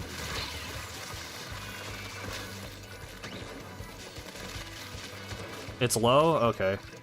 I mean, I don't... the answer is I don't have all my videos in that because I go back and delete old stuff, but...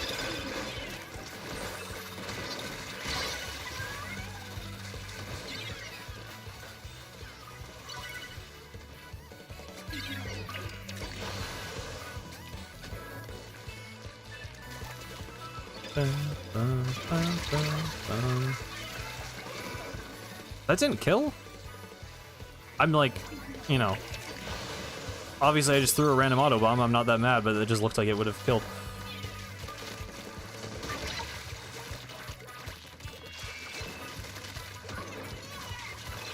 Yeah, I'm glad I at least have a PC. I have a friend who's like, you know, very into gaming, And he just recently got a PC, but for years he just had a laptop, and it would, like, you know, he joked about it being like a plane turbine. When the fans would go whenever he played, like, anything. Oh, come on. That, okay. Somehow that bomb killed, I guess. Oh, I didn't realize there was a guy there. Okay.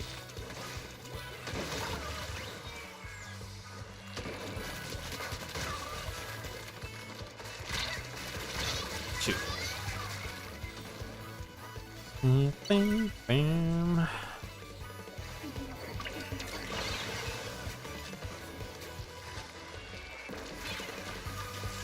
I beat Sans Undertale for the first time on my MacBook keyboard that has, like, the arrow keys are like half the size of a normal key. That's probably my greatest laptop gaming achievement.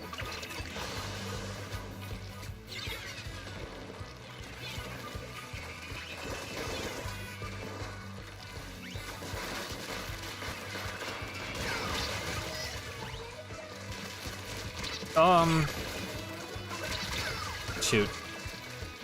Well, we lost. Oh, unless the zones... No, never mind.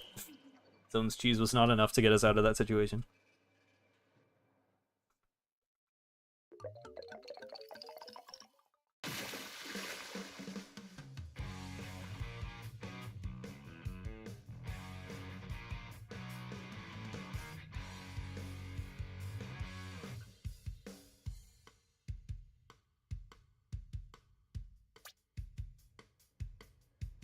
Yeah, I mean, I imagine it can be worth it, depending on, like, what games you're playing, or, you know, your price range or whatever.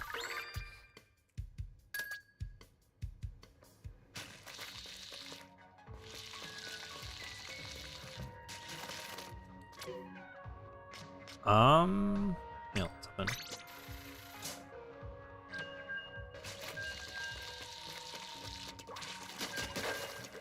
Yeah, you're a good, Green Gamer. No worries.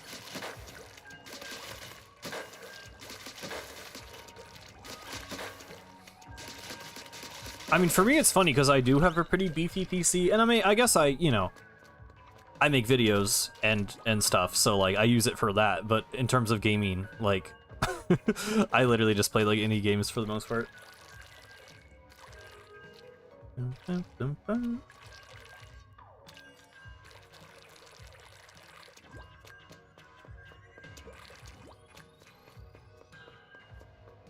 Ba-da-bum-bum-bum.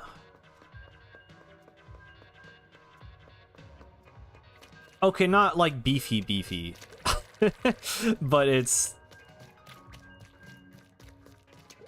you know, better than a laptop. It's definitely not like super high end at this point. But it can run a Premiere profile for a 3-hour video, which I imagine some laptops could not do. The most extensive game you've played with it is Halo Infinite 2 years ago for like 4 hours. Yep. Probably. I played Nier Replicant. I don't know how intensive that is, but it looks pretty good. I don't know anything about like specs or like power. Like, okay, I'm surprised that worked.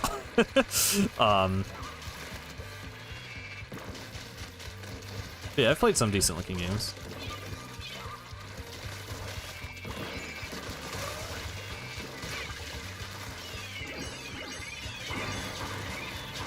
I would have to look up the specs. Like, I don't know anything off the top of my head.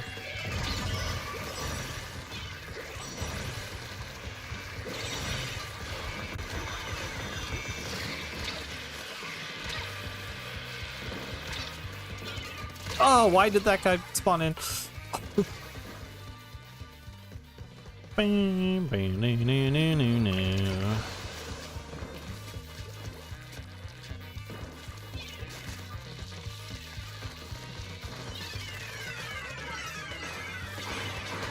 Oh! I don't know why I did that when the other guy just stood there and lived, but... Oops.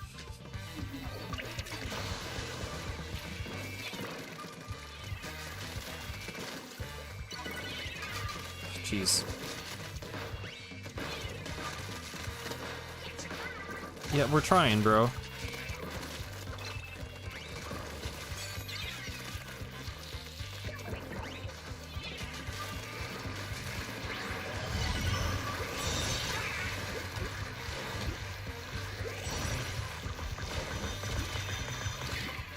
No, I meant to.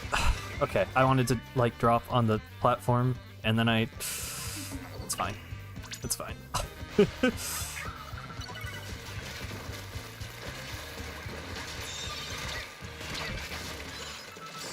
Oh. Okay, come on.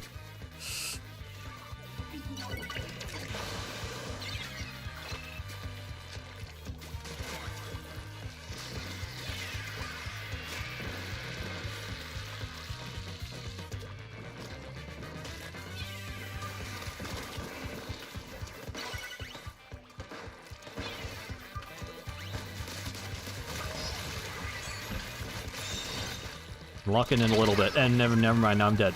Come on, aim, Clash Blaster, aim.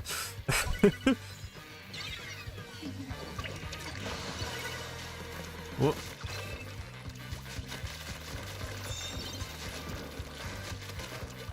Oh, see you, Green Gamer. Yep, thanks for hanging out. Whoop. Come on.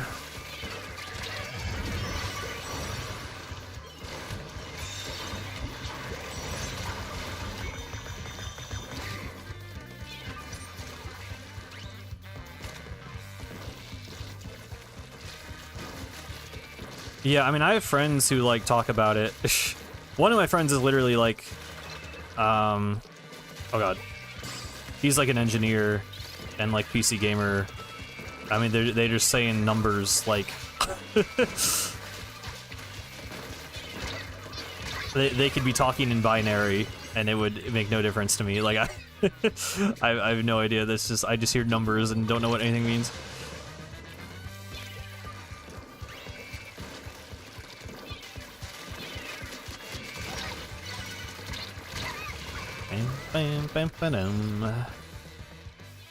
Sploon 1 for the win. Why are you on Splatoon 3 then?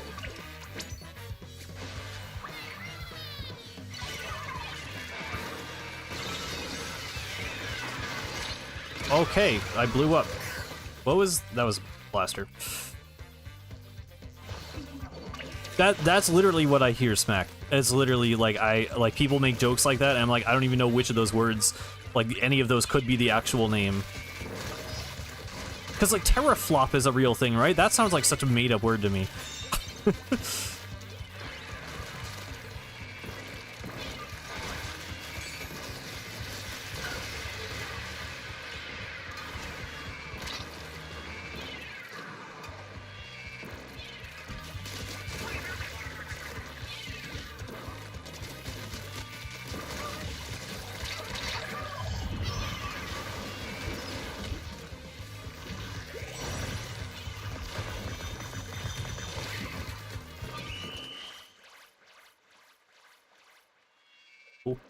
Like, I could have punished my Kraken, but I guess we were getting the zone anyway, so.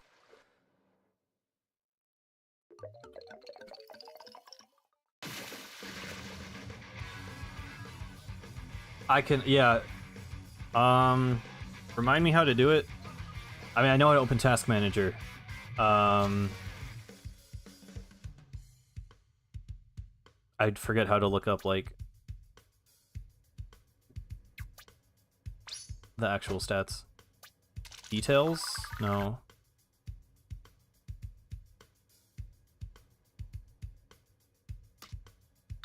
No, I have Task Manager. I don't know how to look up like the specs. Oh, performance?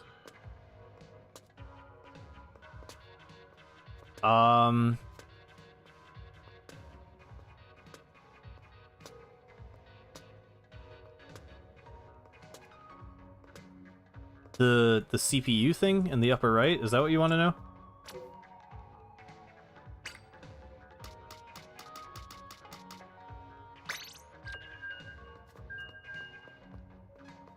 GPU and CPU matter most.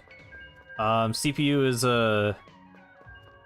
Intel Core i7 8700. GPU is NVIDIA GeForce RTX 2080.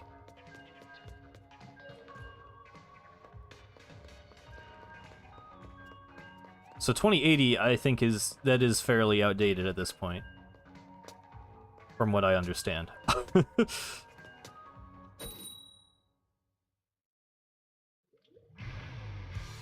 Similar to your old PC. I mean, I've had this one for a while now, and it's a pre-built. It's not like obviously I don't know what I'm talking about really, so I did not put it together myself. So yeah.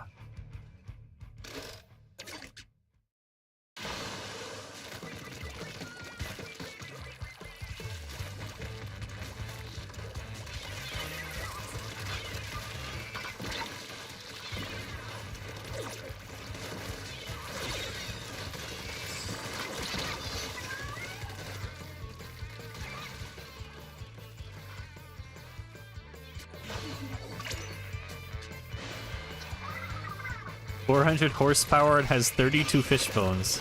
Awesome. Well,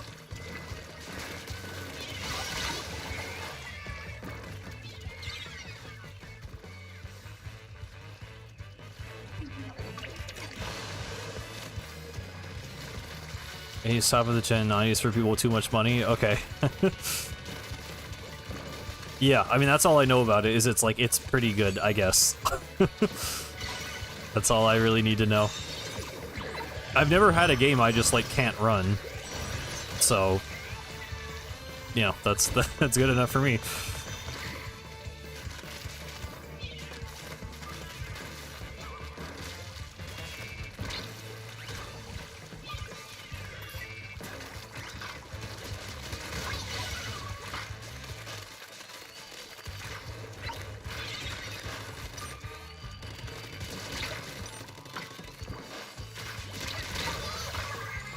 That was just an awkward interaction from start to finish.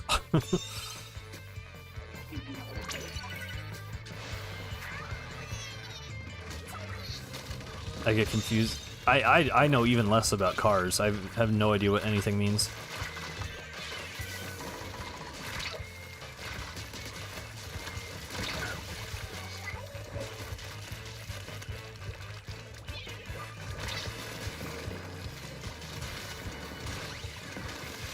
Oh yeah, I can run VR because I've done it a couple of times.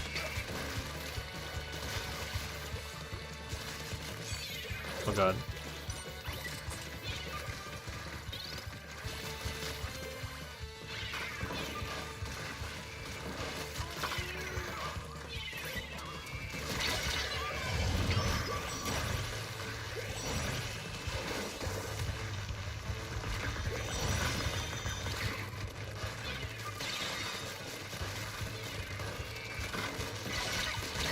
Shoot.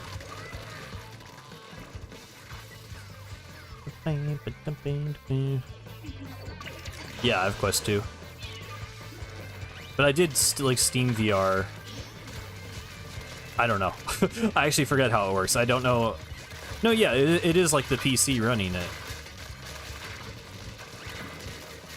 You can do the Quest, like have it run on the headset itself, I think, but I have done it on the PC.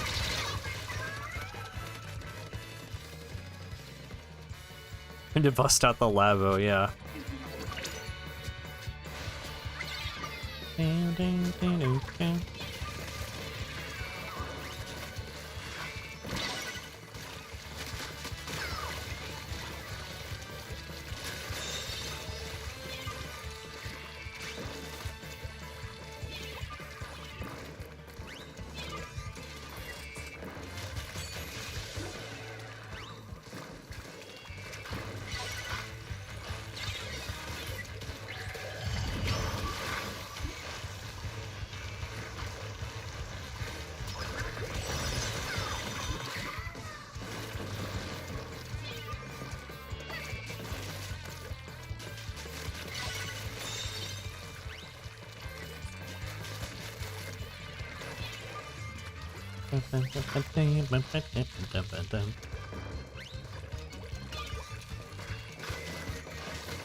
I don't know why I thought they would keep swimming, but they did not.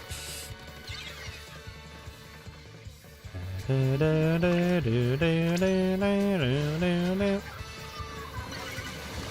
don't even like this song. Ooh.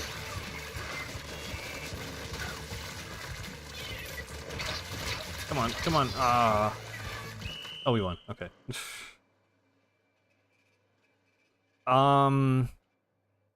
I played Beat Saber in VR chat. I don't know if I did anything else.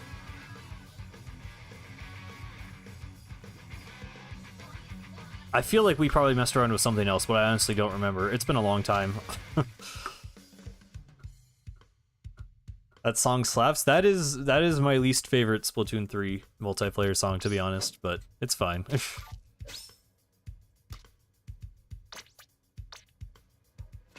Another 1 star. Yeah. Let's try these dualies. I remember liking Fizzy on these. That'd be good for zones. I do not understand people disliking Sea Source. I heavily disagree.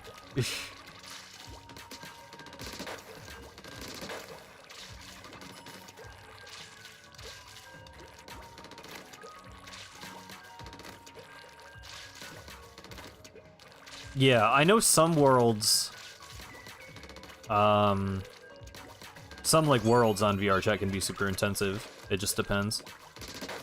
But yeah, I definitely haven't pushed, I haven't pushed it too hard, like, to play anything crazy intensive in VR.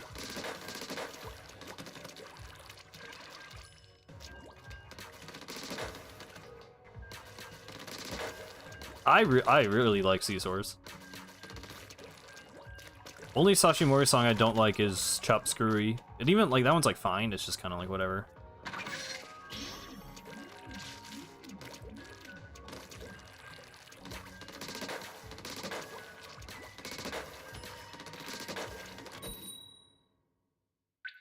Oh. Okay.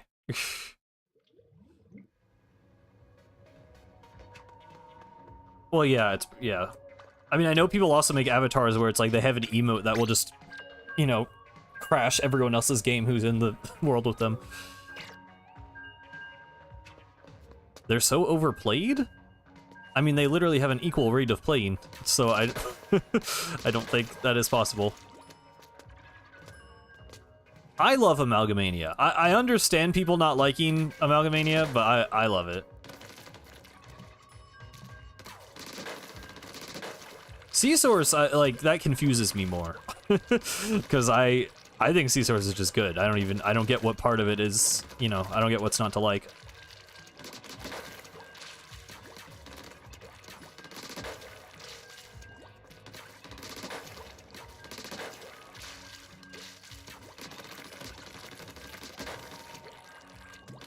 It's grading? I mean, I guess. I can see what you mean with, like, the vocals, but I don't know. I like them.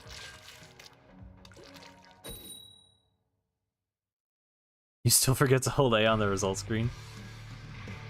Yeah, I mean, it took me a second, but now that it's there, I'm very grateful for it.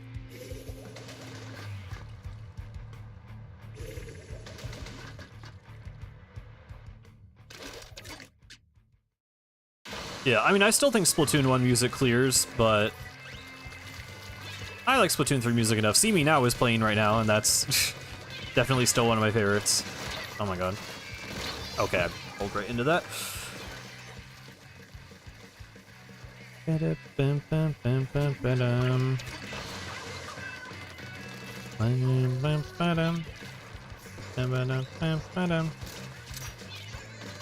Yeah, I mean, the only one that, like, annoys me, honestly, is probably, like, Tentacle to the Metal and I don't like Three Horn Circus. That one's too, like... I don't know. I just think the instruments are kind of annoying.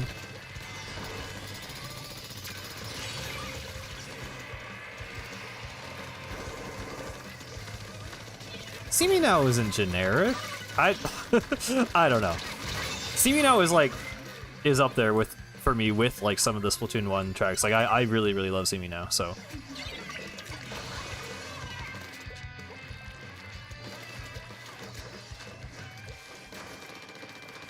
Sunny Side Up isn't whatever. That song does nothing for me, but See Me Now is very good.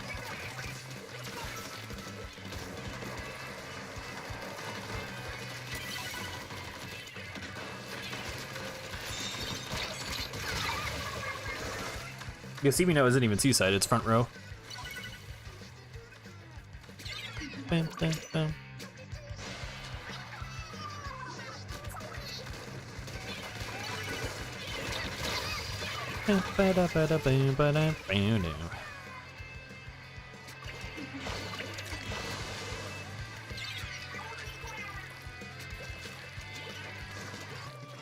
Oh. Okay, the aim, I panicked. Which band from a past game do you want to come back the most? High Tide Era, easily. High Tide Era made 2 peak songs and never showed up again.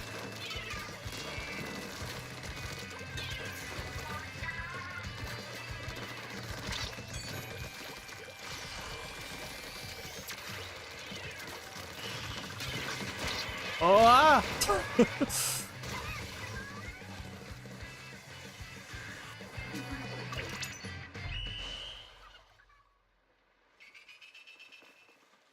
I would honestly like Front Row to come back again, or just as Squid Squad again.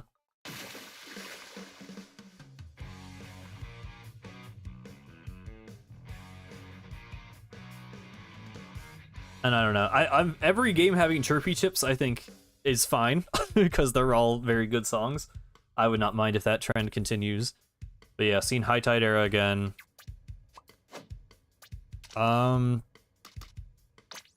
Low-key would be kind of cool to see Wet Floor again. I'm not a big Wet Floor guy, but like,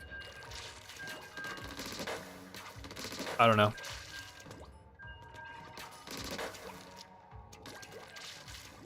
Yeah, I still like Splatoon 3's overall way more than 2's.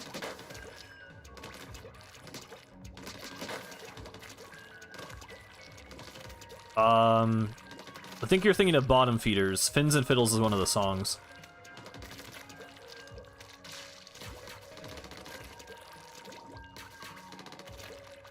Well, yeah, but I'm saying maybe they could, Squid Squad could get back together. They could, like, progress the lore. I don't know. I don't really... I'm not a band lore guy. I do not like Bottom Feeders, but... I don't know.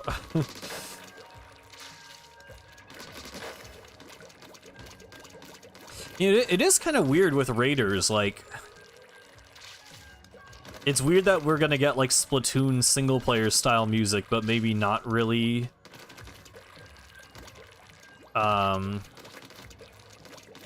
you know, any kind of multiplayer style stuff. I do hope it has, like, a unique... I don't know, the song in the Raiders teaser didn't really do much for me. Like, it felt very, like, kind of generic Splatoon single-player. Like... I don't know. I hope it has more of its own distinct style in the final game.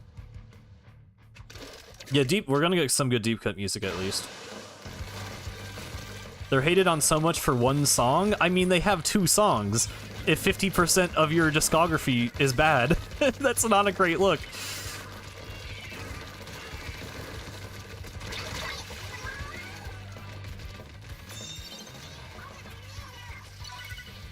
Bam, bam, bam, bam, bam, bam. H2O is great. I feel like everyone agrees. I don't know. Maybe some people are gonna be contrarians, but I feel like generally people agree that H2O is great.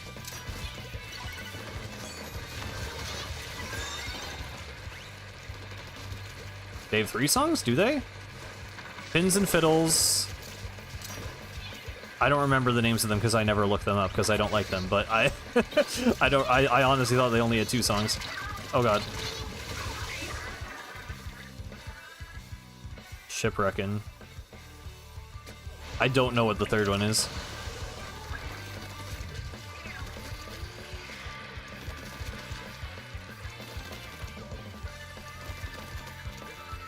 Oh, Seafoam Shanty. My thing with those songs is that they never felt like Splatoon to me. Like, I like that the game explores a bunch of different genres, and I think that's fine, but it's just like, the vibe of them, it just didn't feel like it matched with the gameplay and the look of Splatoon. I don't know.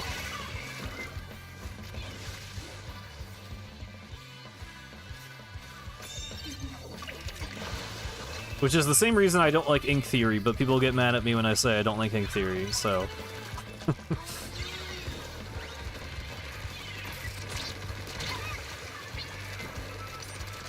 Dude.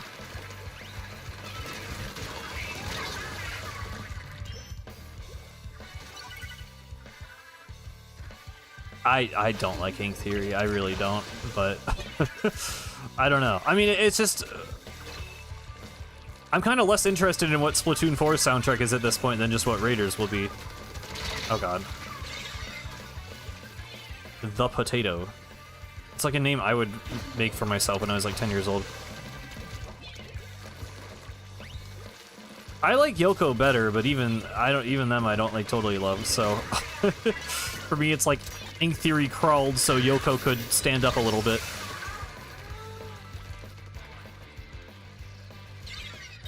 I mean, I wish I liked Ink Theory, because they sure did. I feel like they played. I know it's the same rate as everyone else, but I feel like I had to hear Ink Theory so much during Splatoon 2.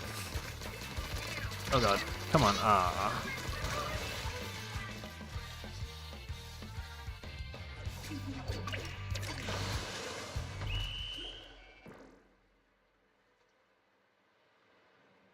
I just don't think it fits. I don't think it fits the multiplayer battles. Like, I feel like other parts of Splatoon's world can have other genres of music.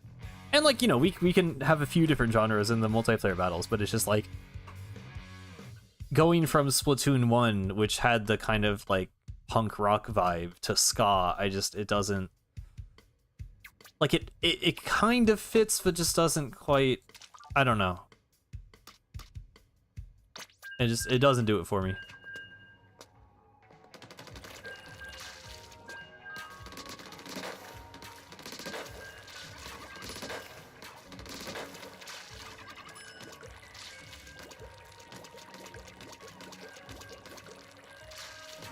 I just need the composers to get back on whatever they were on when they made Split and Splat and Shelfie. That's all I'm saying.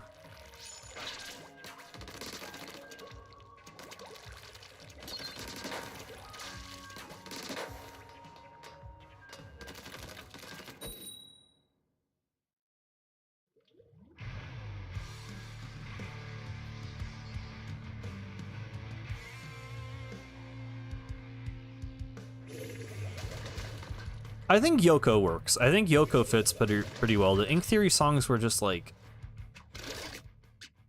I don't know. I just didn't feel like they matched. I don't have a better way to say it. It didn't felt like... It didn't match the vibe, it didn't match the pace of the gameplay very well. I didn't like it.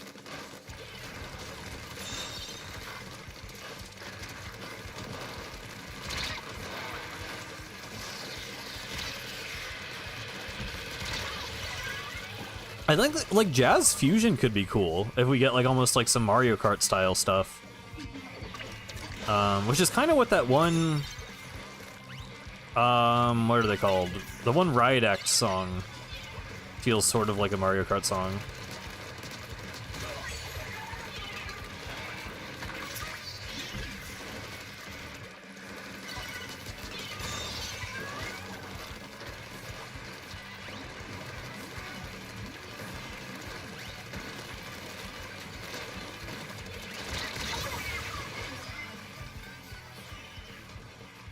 I always get the two confused. I honestly wouldn't know what it is from the title, but one of the Riot Act songs.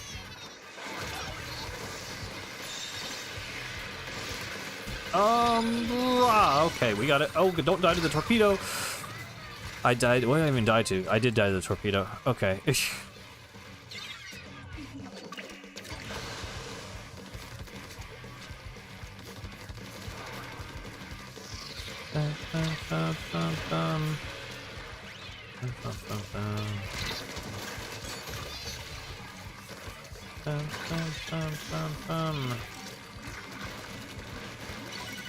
we get that zone? Can we get that zone painted?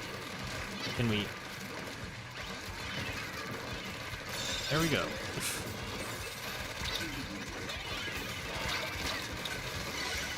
I am out of range of that guy. Oh, they just missed with the hammer. Okay, cool. Yeah, I don't love these dualies. I'm definitely not, you know, I think I was a bit more locked in when I was playing the other weapons earlier, but these are not quite doing it for me right now. Oh, did my Fizzy get pushed off by the platform? Oh my god.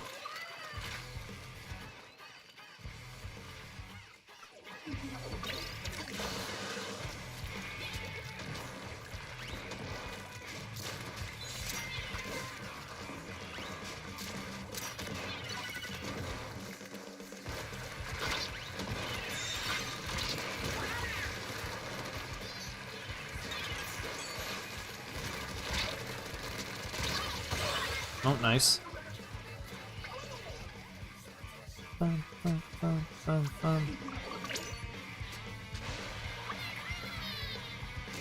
Yeah, Smash Bros. Splatoon remixes are rough. They need to get someone who like actually understands Splatoon music on those next time. God.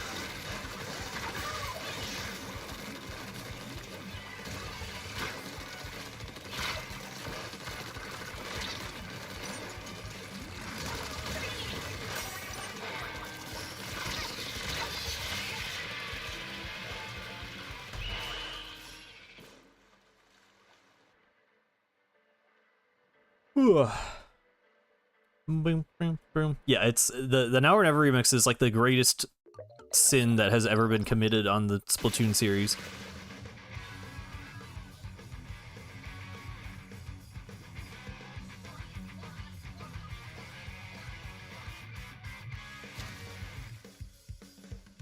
I like the Bomb Rush Blush one. We just have other versions of Bomb Rush Blush that are better though. Like I'd rather just listen to the original, honestly, or Title Rush, or Blushing Tides.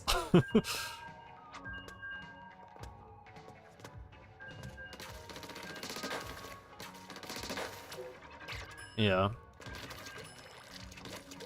The Splatack one is also just like, it's just so not Splatoon.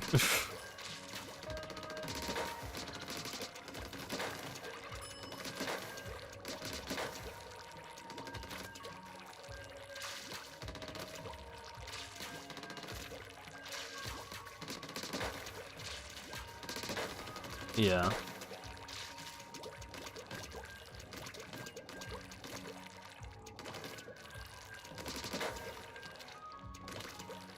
I wonder if they will, like, I don't know, it's probably not too high priority, but if they were to do like a Smash Ultimate Deluxe, it'd be cool if they updated the game with just a bunch of music from more recent games. Because then we could get like Octo Expansion music in Smash, like alternative music in Smash. That'd be cool.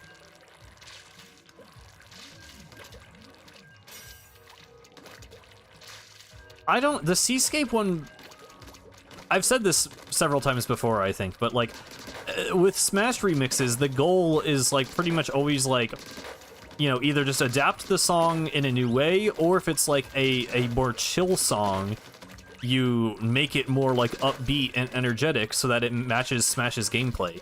And with Seascape, they like took an upbeat song and made it like more chill and worse. Like, I just don't know what they were doing with that one.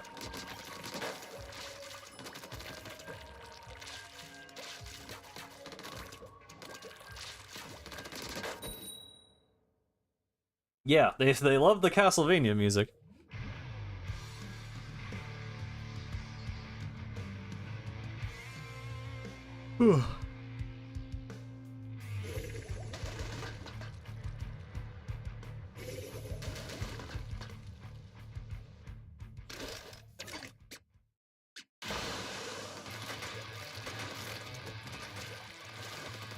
Tournament legal Splatoon stage. Yeah, that'd be nice.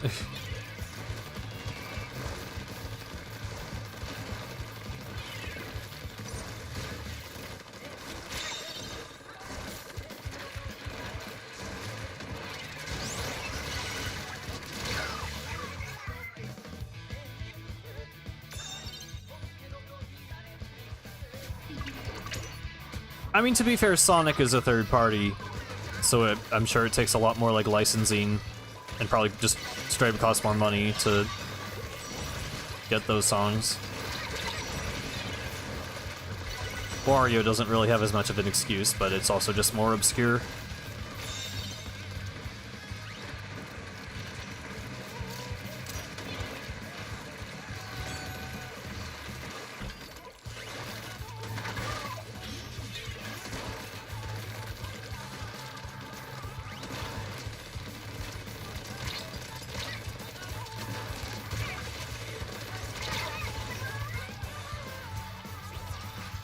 Yeah, I mean, they're on good terms, but it just costs money. Like, it's not a... it's not like a... they're haggling or whatever, it's just, it costs more money.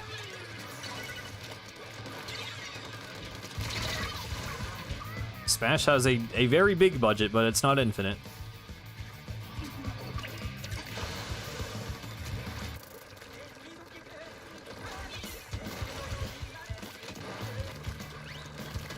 Yeah, I will imagine there's probably going to be a lot more Switch 2 editions of games. Especially if they're kind of like Kirby, where they basically have like a DLC pack. I feel like that's probably going to be something we just see throughout the whole like console generation, to be honest. At least for more first parties.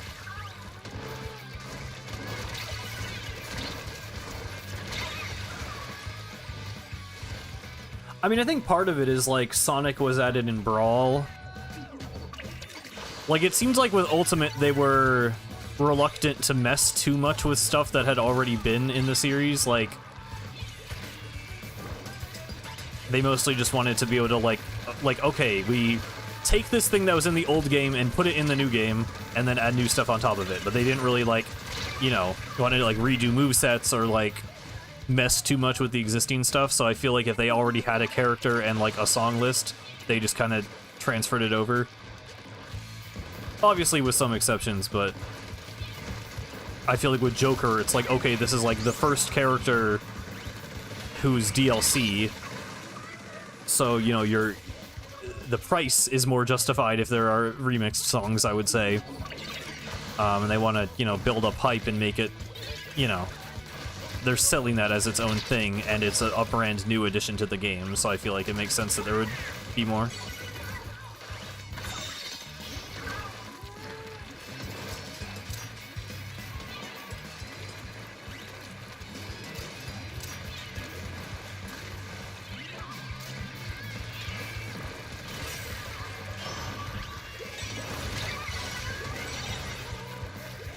I mean, if Mario Party got a Switch 2 edition, I feel like any of the Mario spin-offs are probably eligible. I mean, maybe they won't. I don't know. Like, I'm not necessarily wanting a bunch of $10 to $20 additions to a bunch of games I don't care about. I just could see that being, like, direct filler type of content.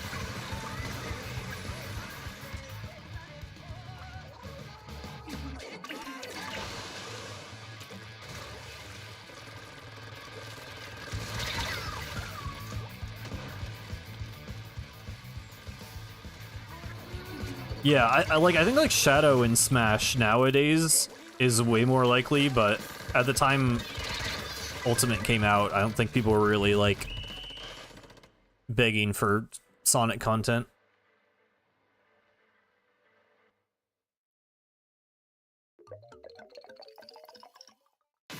Yeah.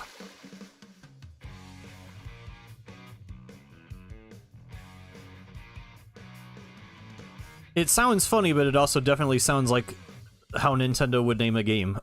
That seems very likely, honestly. Or they'll just make Nintendo Switch 2 Sports, which is the exact same game, but with, like, one more thing. Or one less thing, considering Switch Sports is just worse than Wii Sports Resort. Hello, Dom. I'm doing pretty good. Is this still not at 1 star yet? I keep losing, so we're not actually getting this.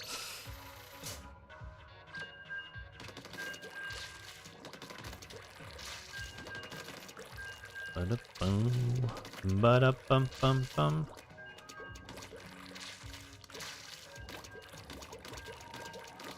Yeah, I don't know. The only things I really care about in a Direct at this point are like... I mean, I still feel like they don't have a holiday game. I still feel like Metroid's not going to be the holiday game, and they need to announce something else. But I guess they'll probably just do that in this, like, a September Direct at this point. I feel like we're not getting a June or July one, or they would have just done it.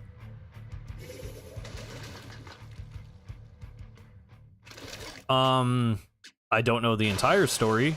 I'm, like, spoiled on some things.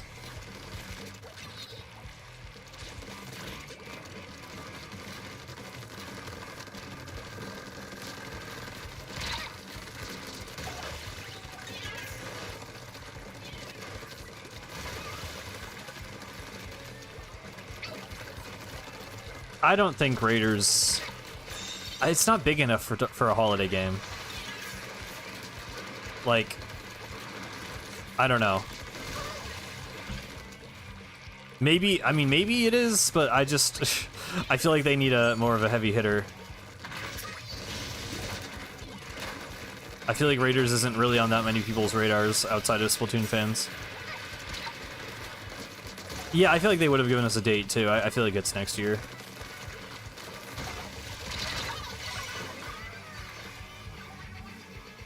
Oh.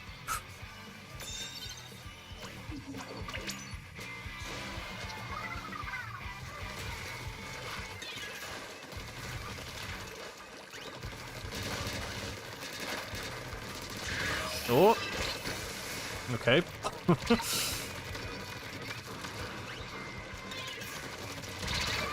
Shoot. I want to know more about Raiders so badly, though, dude.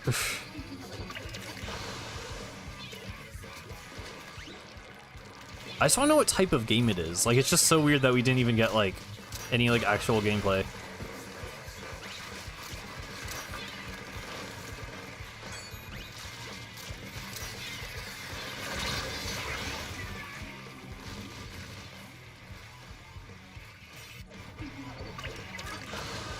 I would call Mario Odyssey a holiday title. It was October. I mean, holidays normally means, like, November and December, but... I would definitely call Mario Odyssey a holiday title. And I think that's important for a console launch, like, console launch year.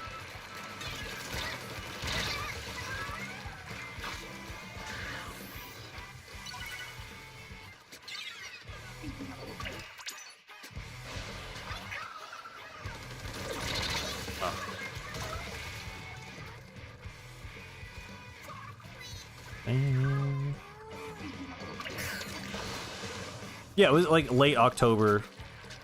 Because holiday just means, like, it's a game that people are going to buy for Christmas.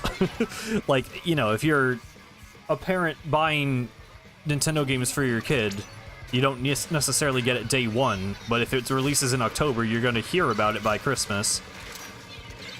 And then that's when it's going to sell a ton of copies.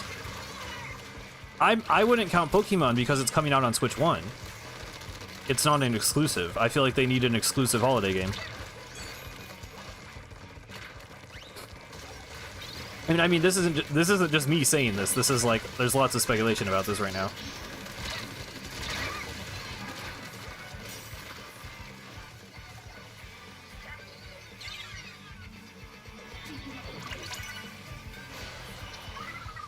Kirby Air Riders is not big enough for holiday either.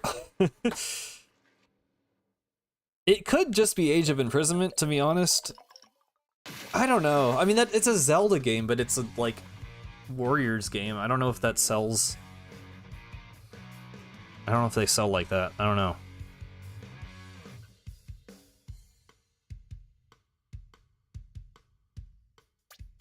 Yeah, I think September Direct is when we're getting more stuff.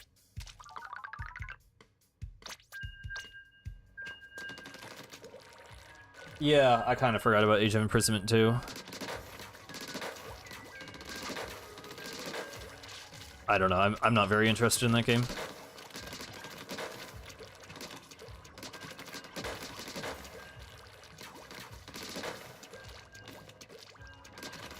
Yeah, and Air Ride's not.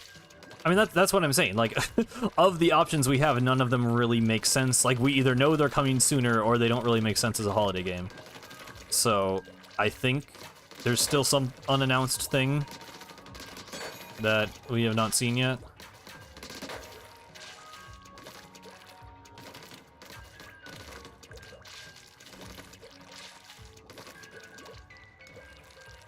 I mean, yeah, it's a decent lineup for the year. I would expect more for a console launch, is all I'm saying. Like, obviously 2017 was kind of an exceptional year, you know, but it was a very, very good launch for the Switch. You had Breath of the Wild, Splatoon 2, and Mario Odyssey in the same year. That was, like, insane. And obviously, you know, it was a bit of a different situation because they had the Wii U, where they were clearly holding on to some games to release them on the Switch. But, you know, I think it would make sense to try and replicate that success. And from the original Switch 2 Direct, I think a lot of people came away from it like, you know, that's cool, but there kind of aren't that many, like, huge first-party titles. Like, it was Donkey Kong and Mario Kart, and, you know, there was some other cool stuff, like Kirby Air Raiders is cool. There's, like, that FromSoft game in the future and whatever. Like, there's other, like, big news, but they're not, like, big, heavy-hitter AAA first-party titles.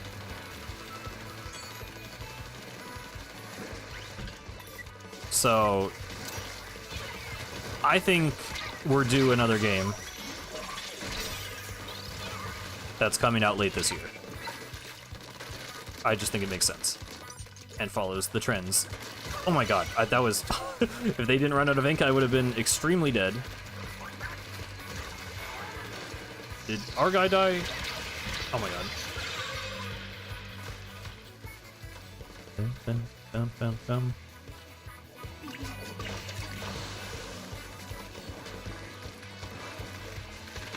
I mean, ARMS too. ARMS did sell well. Like, I know it's not really remembered super fondly, but, like, I do think that was a...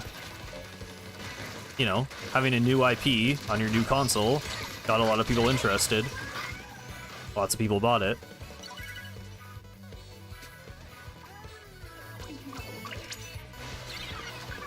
And then compare that to, like, Dragon Drive, which is like a $20 tech demo that no one really cares about.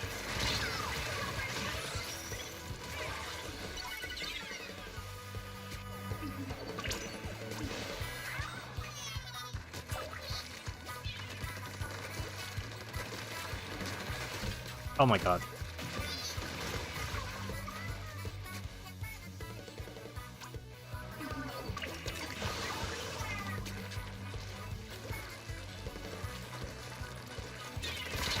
I think Smash will, to be honest. I think Smash is likely.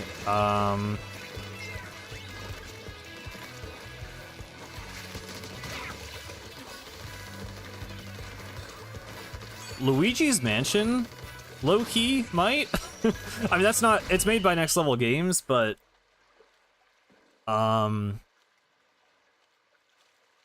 That is a game that looked really good on the Switch, and I assume it's 30 FPS? I don't actually know that off the top of my head.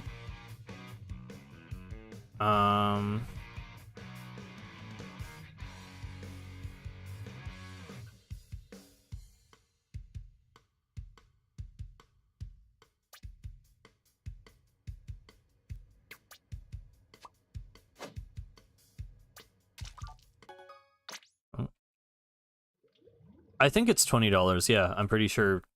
They just like tweeted that out randomly. They're like pre-orders now available, and it was like 20 bucks. I don't want to play these dualies anymore. Oh, we got Urchin Underpass. Okay, cool. Cool. I'm gonna play this. Yeah.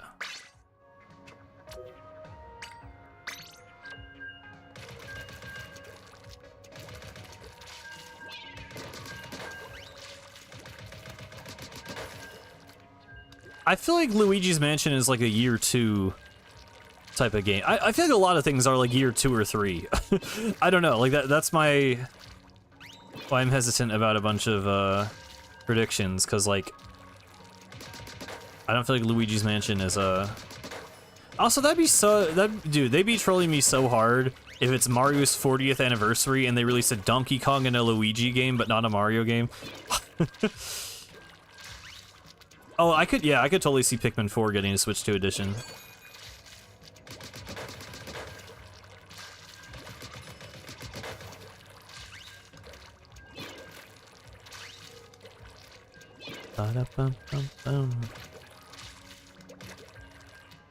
It being GameCube's launch is like a historically bad decision. Like, the GameCube did not sell well because it did not have a Mario game, and then they had to rush Mario Sunshine onto it. Which is why Mario Sunshine is super buggy. That was not... I don't think that's something they want to repeat. Hey, we got Urchin. Okay. I have already played this in a private battle, but I have not played it in, like, since whenever the update came out. So, happy we got it.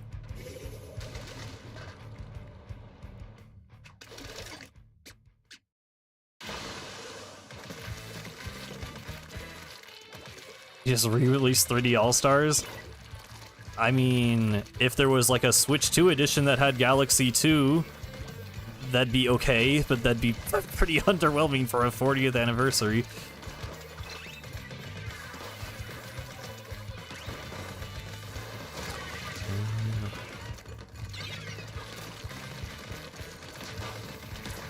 Come on. Ooh, ah. Dude.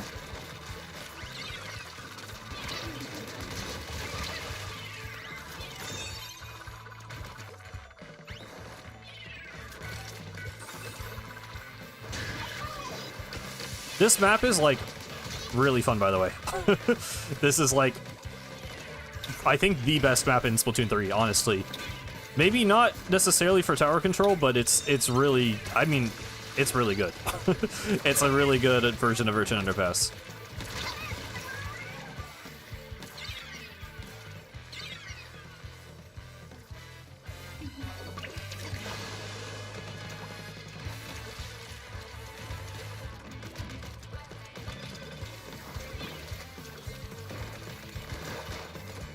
Oh, shoot. Okay.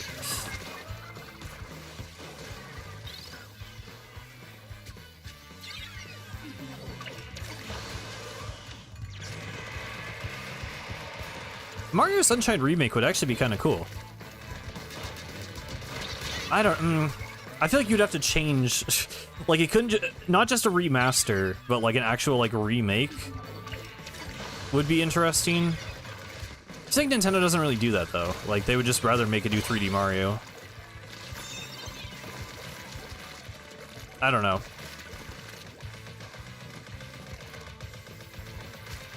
No, don't put voice acting. No.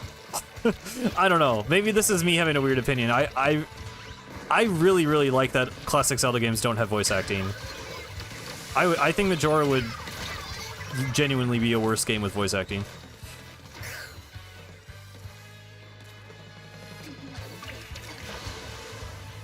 I mean, it wouldn't be a Last of Us situation, because even if you just fixed all the glitches in Mario Sunshine, that's like a low-key a significantly different game. But I don't know if it's better, right? Like, I feel like a lot of the charm of Mario Sunshine is kind of some of the jank. And also the look of the game. Like, I don't really know. I mean, you could definitely make it look really good. The water graphics, like, hold up, though. Like, it's not really a... It hasn't aged too badly. Blue coin tracker would be nice.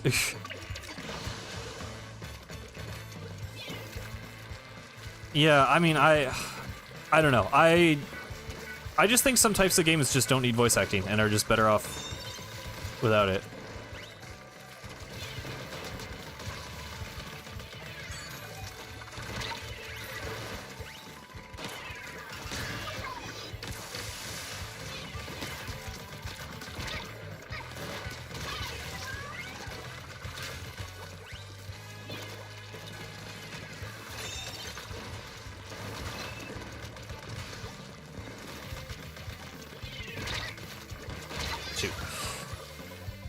Yeah, I don't think it's all terrible, but the Pauline, the one line where she's like the planet core, but no, I'm going there with Donkey Kong. I hate that line read. That was not. I don't know why they put that in the direct. That was not a good one.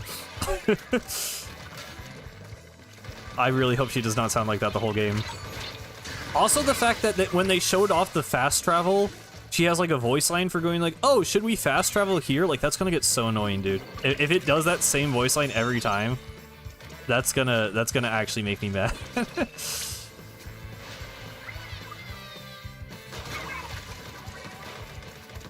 Dude.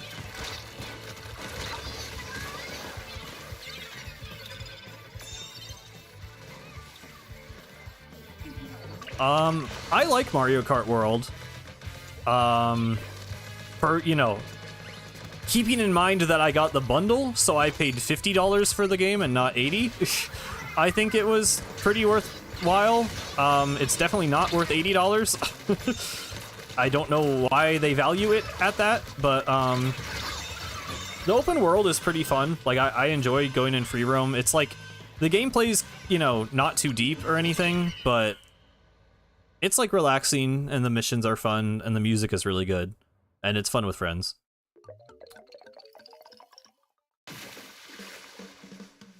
But you definitely, it's not like, you don't need to get it day one. Like, I'd say wait until the Switch 2 has more games if you haven't bought one already. Yeah, I don't think the drifting feels bad. I feel like I just haven't found like a combo that I like as much as the one I always used in Mario Kart 8. So I'm gonna like, you know, I'm like giving it benefit of the doubt for a while, but yeah, it's good.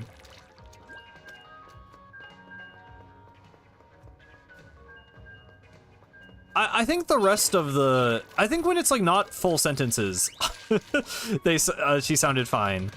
Like when she yells DK into the mic or whatever, and like some of the other ones were fine. I just think it's when she's like, "Oh no, I'm a small child and I want to be with Donkey Kong and sing songs." I don't know, man. It doesn't do much for me.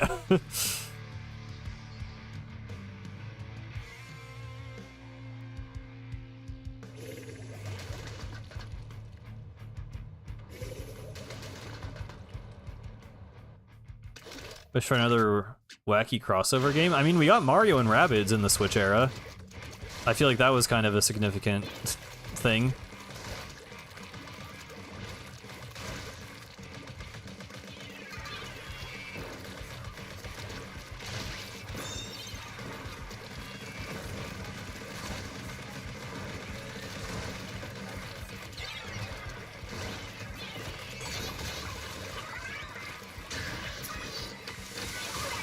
I only got one? I feel like there were like 3 people there.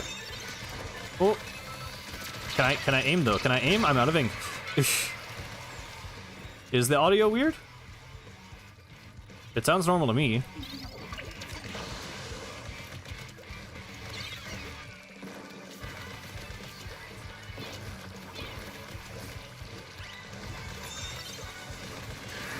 Sounds fine to me? Okay. Yeah, I don't know. If it's weird, try refreshing, I guess, but I don't think there should be a problem.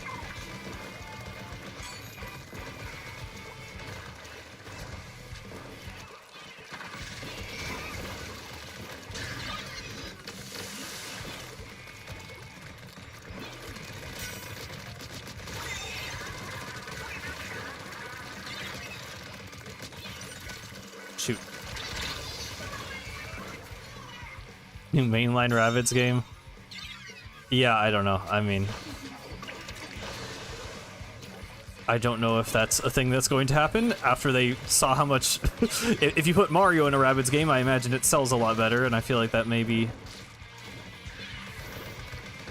altered their view of the Rabbids series, but I'm not too invested in Ubisoft, so I don't know.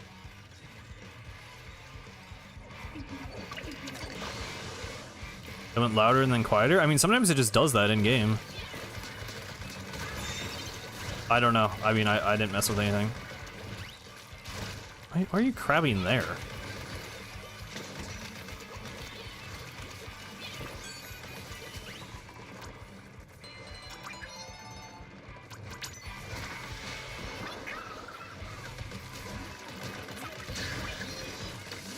That was a little bit of overkill, but I didn't want to risk that. Okay, and then I died anyway.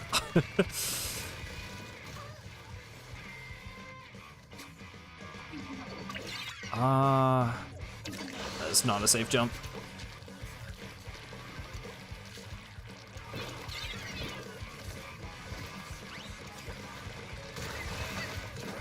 I mean, Zelda voice acting in the modern games would be fine the way they use it if they actually had good voice direction, which they don't really.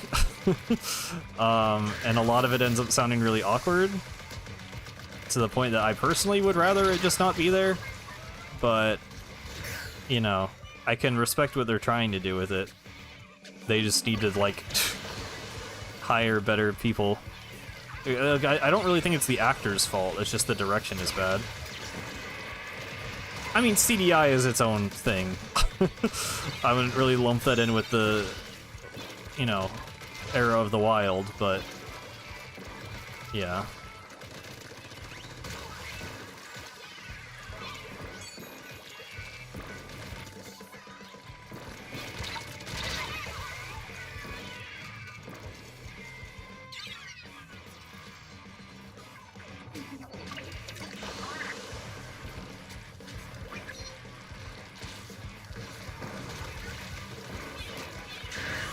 Oh, I ran out of ink. Oh, that could have been cool if I didn't run out of ink.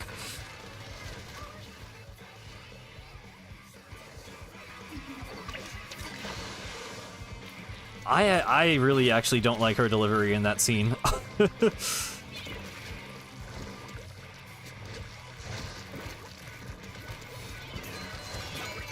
There's a couple of decent moments. I think my favorite performance of Zelda's voice actor is actually in like one of the first memories where she's like initiating Link as like a champion and giving the whole like speech, but she's like doing it like really like half-heartedly, and like I feel like he like sells the like, you know, the like resentment of Link and her own kind of like just like stress like really well. I think that is her best performance in either of the games. Any of the actual moment, like emotional scenes, it does nothing for me, really.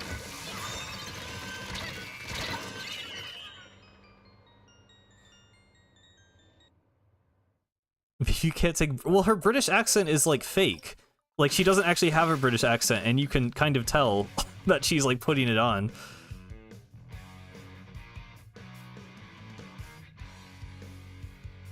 I don't know. Voice acting can really take me out of a scene if I don't think it, like, matches the emotion or, like, the what's on screen very well, so it bothers me in the modern Zelda games.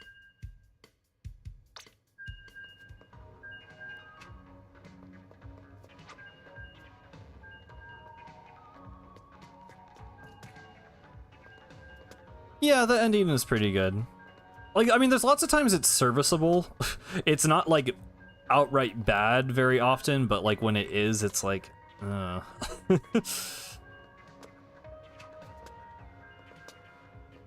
also just disagree with some of the casting choices. I know some people really like Matt Mercer Ganondorf, but like he just doesn't sound like Ganondorf to me. Like he just sounds too like young. Like I don't know, the voice lines that we had for Ganondorf in other games were very like gravelly. Like he has that laugh in like Wind Waker that's the like you know, and then Matt Mercer comes in and is like, hello, I am Ganondorf. Like it just doesn't fit to me. It's just I don't know.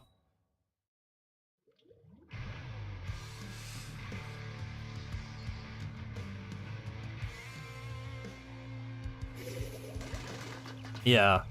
Well, so I haven't played Xenoblade 2. I've heard with Xenoblade 2 that it's like a thing that like they literally just gave them like every line in the game in chronological order. So they like the voice acting just gets better as you play the game, which is kind of funny. I don't know that for sure. That's just what I've heard about it. Xenoblade 3, I think generally had pretty good voice acting, but a lot of times it was just an issue of like the way the game. Well, actually, a better example is in Fire Emblem. Fire Emblem Three Houses has really, really great voice acting. Like, really good voice acting, and that's a case where I genuinely think it enhances the experience of the game and absolutely, like, helps you become more invested in the characters. But a lot of the times, like, you know, you're advancing text boxes one at a time. It's not just playing out as, like, a cinematic. So sometimes there's just these like super awkward gaps in between the voice lines being read, and that's something that really bothers me personally. And if you autoplay it, it's like not like trimmed correctly, so it's like there just will be those awkward pauses. So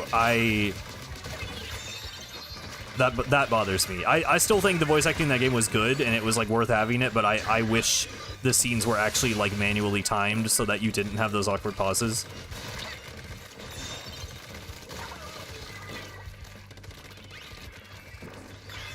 Tears of the Kingdom Ganondorf is thousands of years old. What do you mean he's arrogant and young? I'm talking about like when he gets like rehydrated at the end of the game.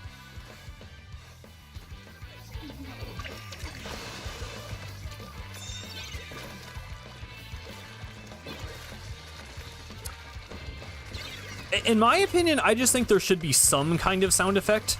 So you can either have like text blips, like Undertale or like the Thousand Year Door remake, or you have like just one audio clip at like the start of a text box, like how Mario games and older Zelda games do it, where it just gives you sort of like an idea of what the character sounds like, but they're not literally reading all of the words. And Pokemon has neither. So, or it has none of the above, right? It doesn't have blips, it doesn't have a single voice line, and it doesn't have full voice acting. So I think Pokemon sounds a little awkward. I wish they had like something, and it's not just like. Also, like this might be a. I don't know how popular of an opinion this is. I really hate that the modern Pokemon games still use the like ear-piercing like GBA beep sound effects for advancing text boxes. I don't know. I really don't like Pokemon UI sound effects. And I think those are bad. If that's the only sound you're hearing while advancing text, I think that is unpleasant and kind of underwhelming. But yeah. You love it? I mean, yeah, I think that is more of a me thing. I didn't like grow up with Pokemon, so it's not like nostalgic or anything. To me, it's just like I don't know why they're still using these GBA sound effects in a open world game in like 2023. Like, I would really rather it just be new. Like Pokemon Legends Arceus, I thought had really good menu sound design, and then I didn't play Scarlet and Violet, but from what I've seen, they went back to the normal one for some reason. So I don't know. I'm not into that personally.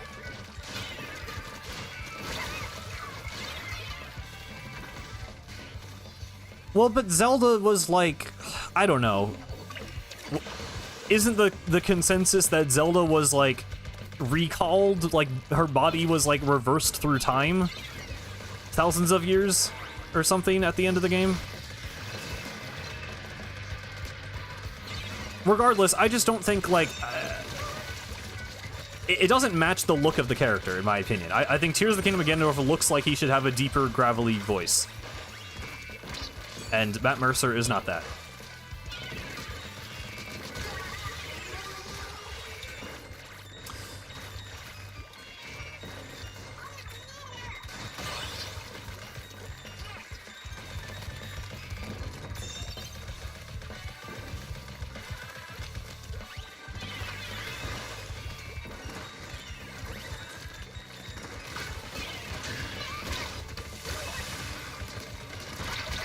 shoot.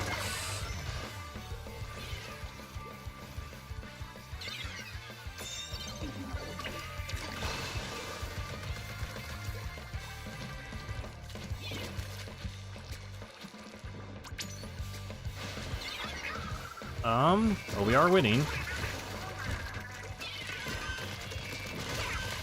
Can I? Okay, don't need to aim. That's fine.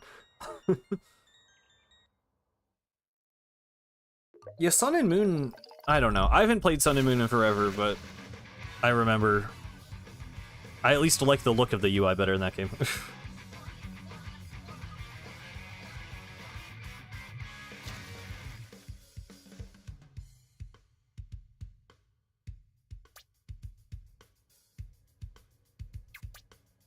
Ba-dum, ba-dum, bum, bum.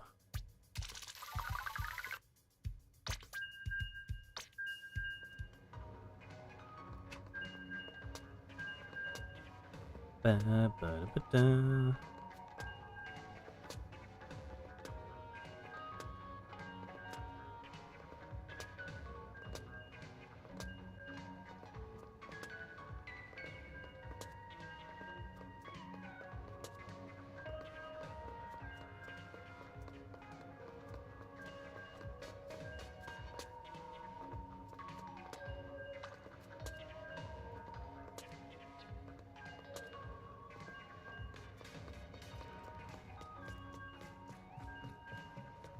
At least Splatoon is probably safe from full voice acting, because we have weird fake squid language, which I actually do enjoy.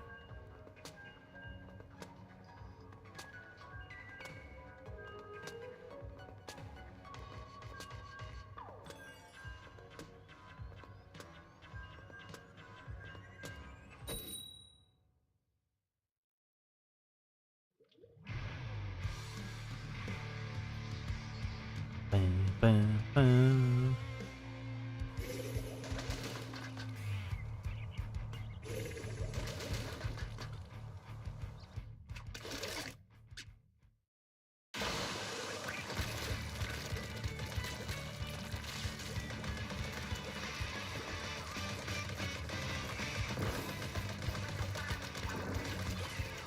Well, that would be cool, actually. I wouldn't I wouldn't mind that if it was like a recording. As long as they, you know, had good direction. But I feel like that's easier to get away with if it's like, you know, not two characters talking to one another and it's just a recording of something.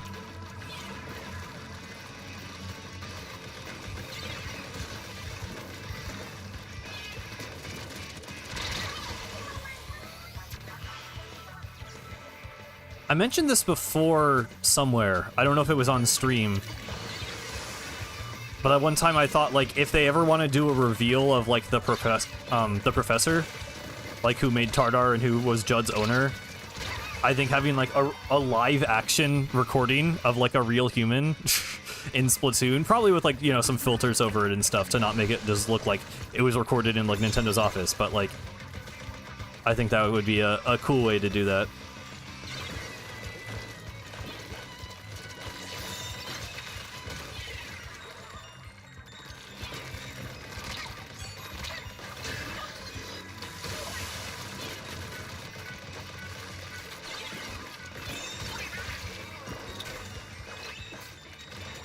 Oh god, laggy tower. Jeez. Well, it being Nogami would be funny. Like, I actually wouldn't even mind that. It'd probably be better if it was just some, like, other actor guy they found, but... I don't know. I'd be okay with that.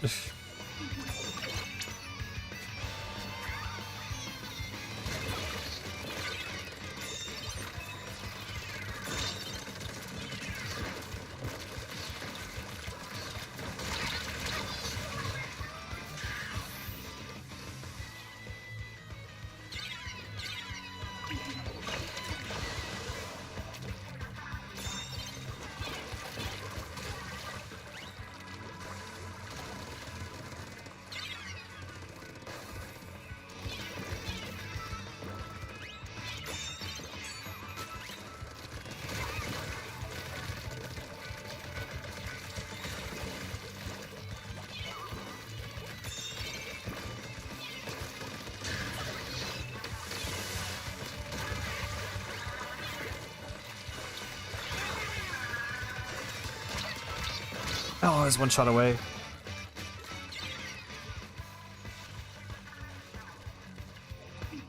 Bam, bam, bam.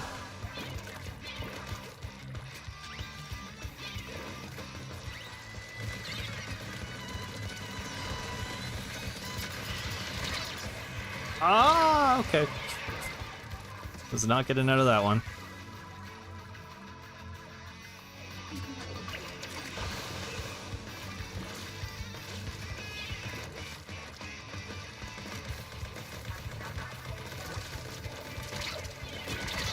Man.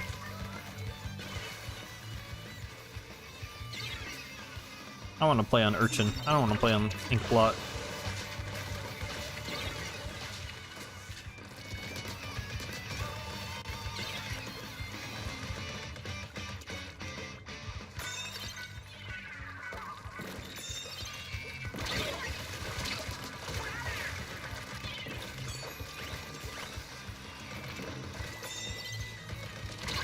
Should have just splashed down. Oh no, that would still died anyway. They're both awesome maps.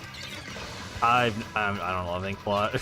It's fine. I'm mostly just sick of it because we had it for all of Splatoon 2 and then it was launched Splatoon 3. I also do think it's kind of worse in this game. I don't know.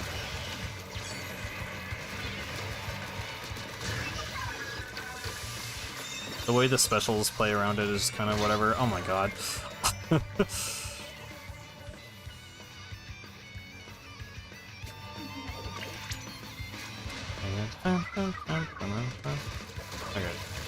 Come on.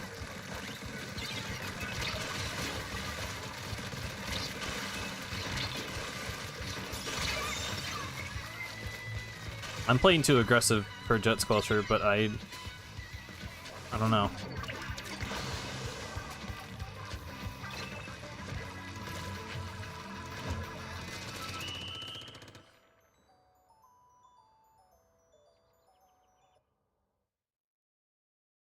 Oh wow, it's already been 3 hours.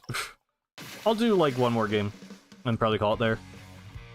I do get more tired out playing Splatoon than like Deltarune.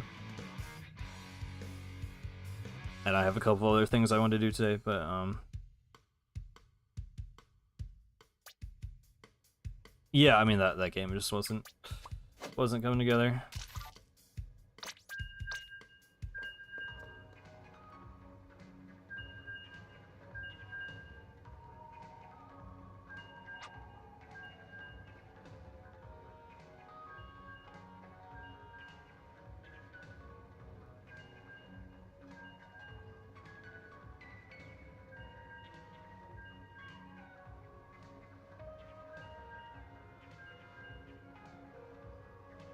Bum bum bum bum.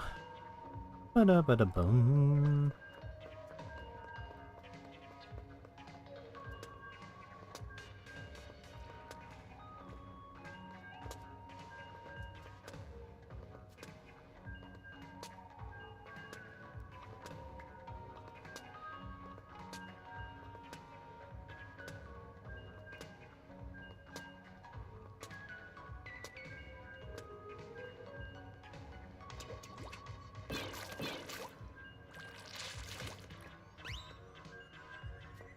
I do like the way the new weapons look. The like snake theming for the Barazushi ones is interesting. Urchin! Okay, nice.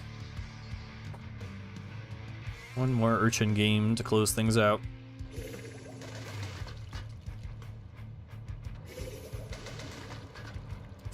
Ooh.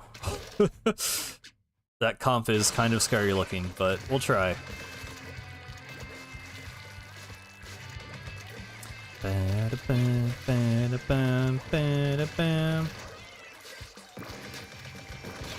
When I was playing Urchin with my friends when the update first came out, we just rolled orange and blue ink with Splatack playing the first time, which is kind of cool.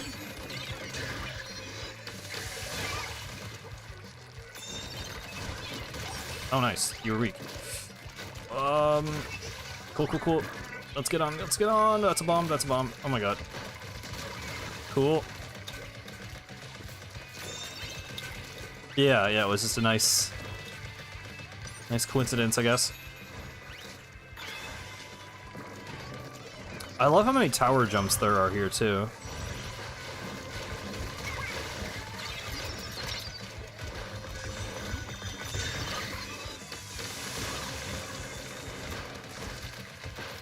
Trying to stay out of their range.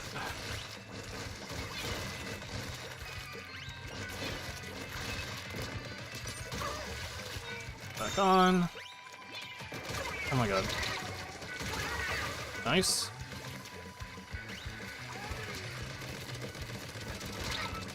Come on, aim a little better than that.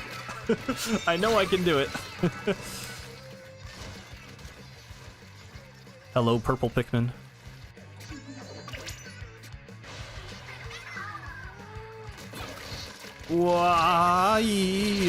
Okay. I mean, we had it on their side of the map for a pretty long time, so that's a good sign.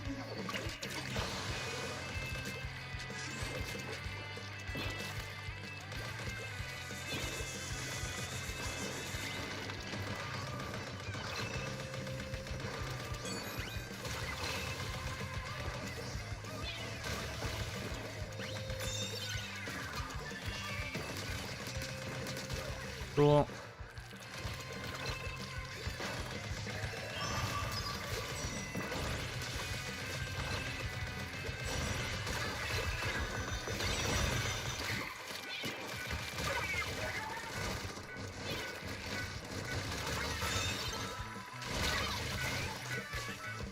I actually really like this kit. I actually like Splashdown on it.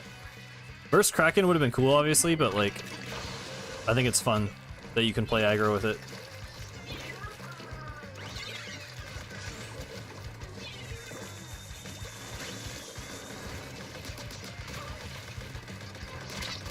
Ah, okay.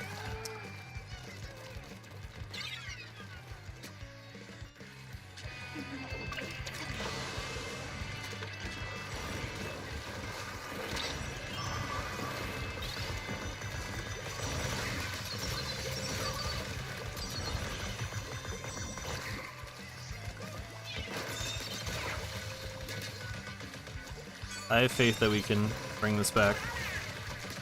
Come on.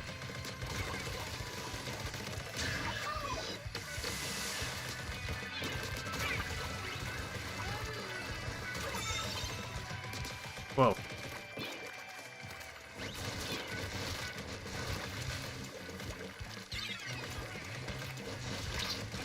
Shoot.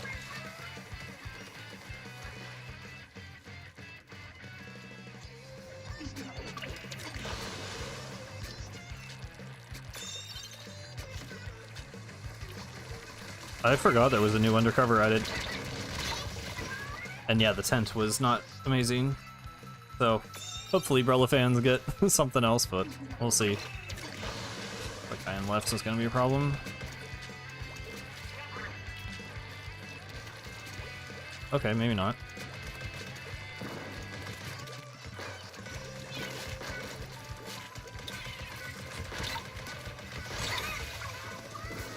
Nice. Get that squeezer, hopefully. They did not get that squeezer. We're so close, we're so close.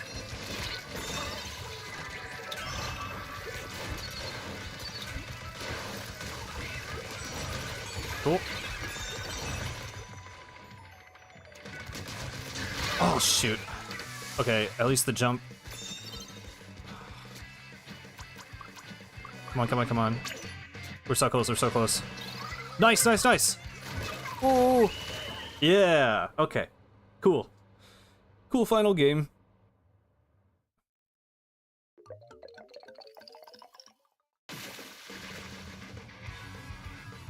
Still a little surreal to see Urchin, like the overhead view in Splatoon 3. Nice.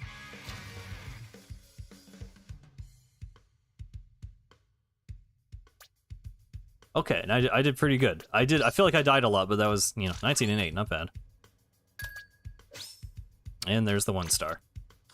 Alright. Well, thank you guys for watching. It has been nice to finally actually get to this update. It's still very surreal to have 60 FPS hub worlds. I almost feel like motion... I don't think it's like motion sickness, but it's just like it's so jarring. Like my eyes just aren't used to perceiving this area like this. But yeah.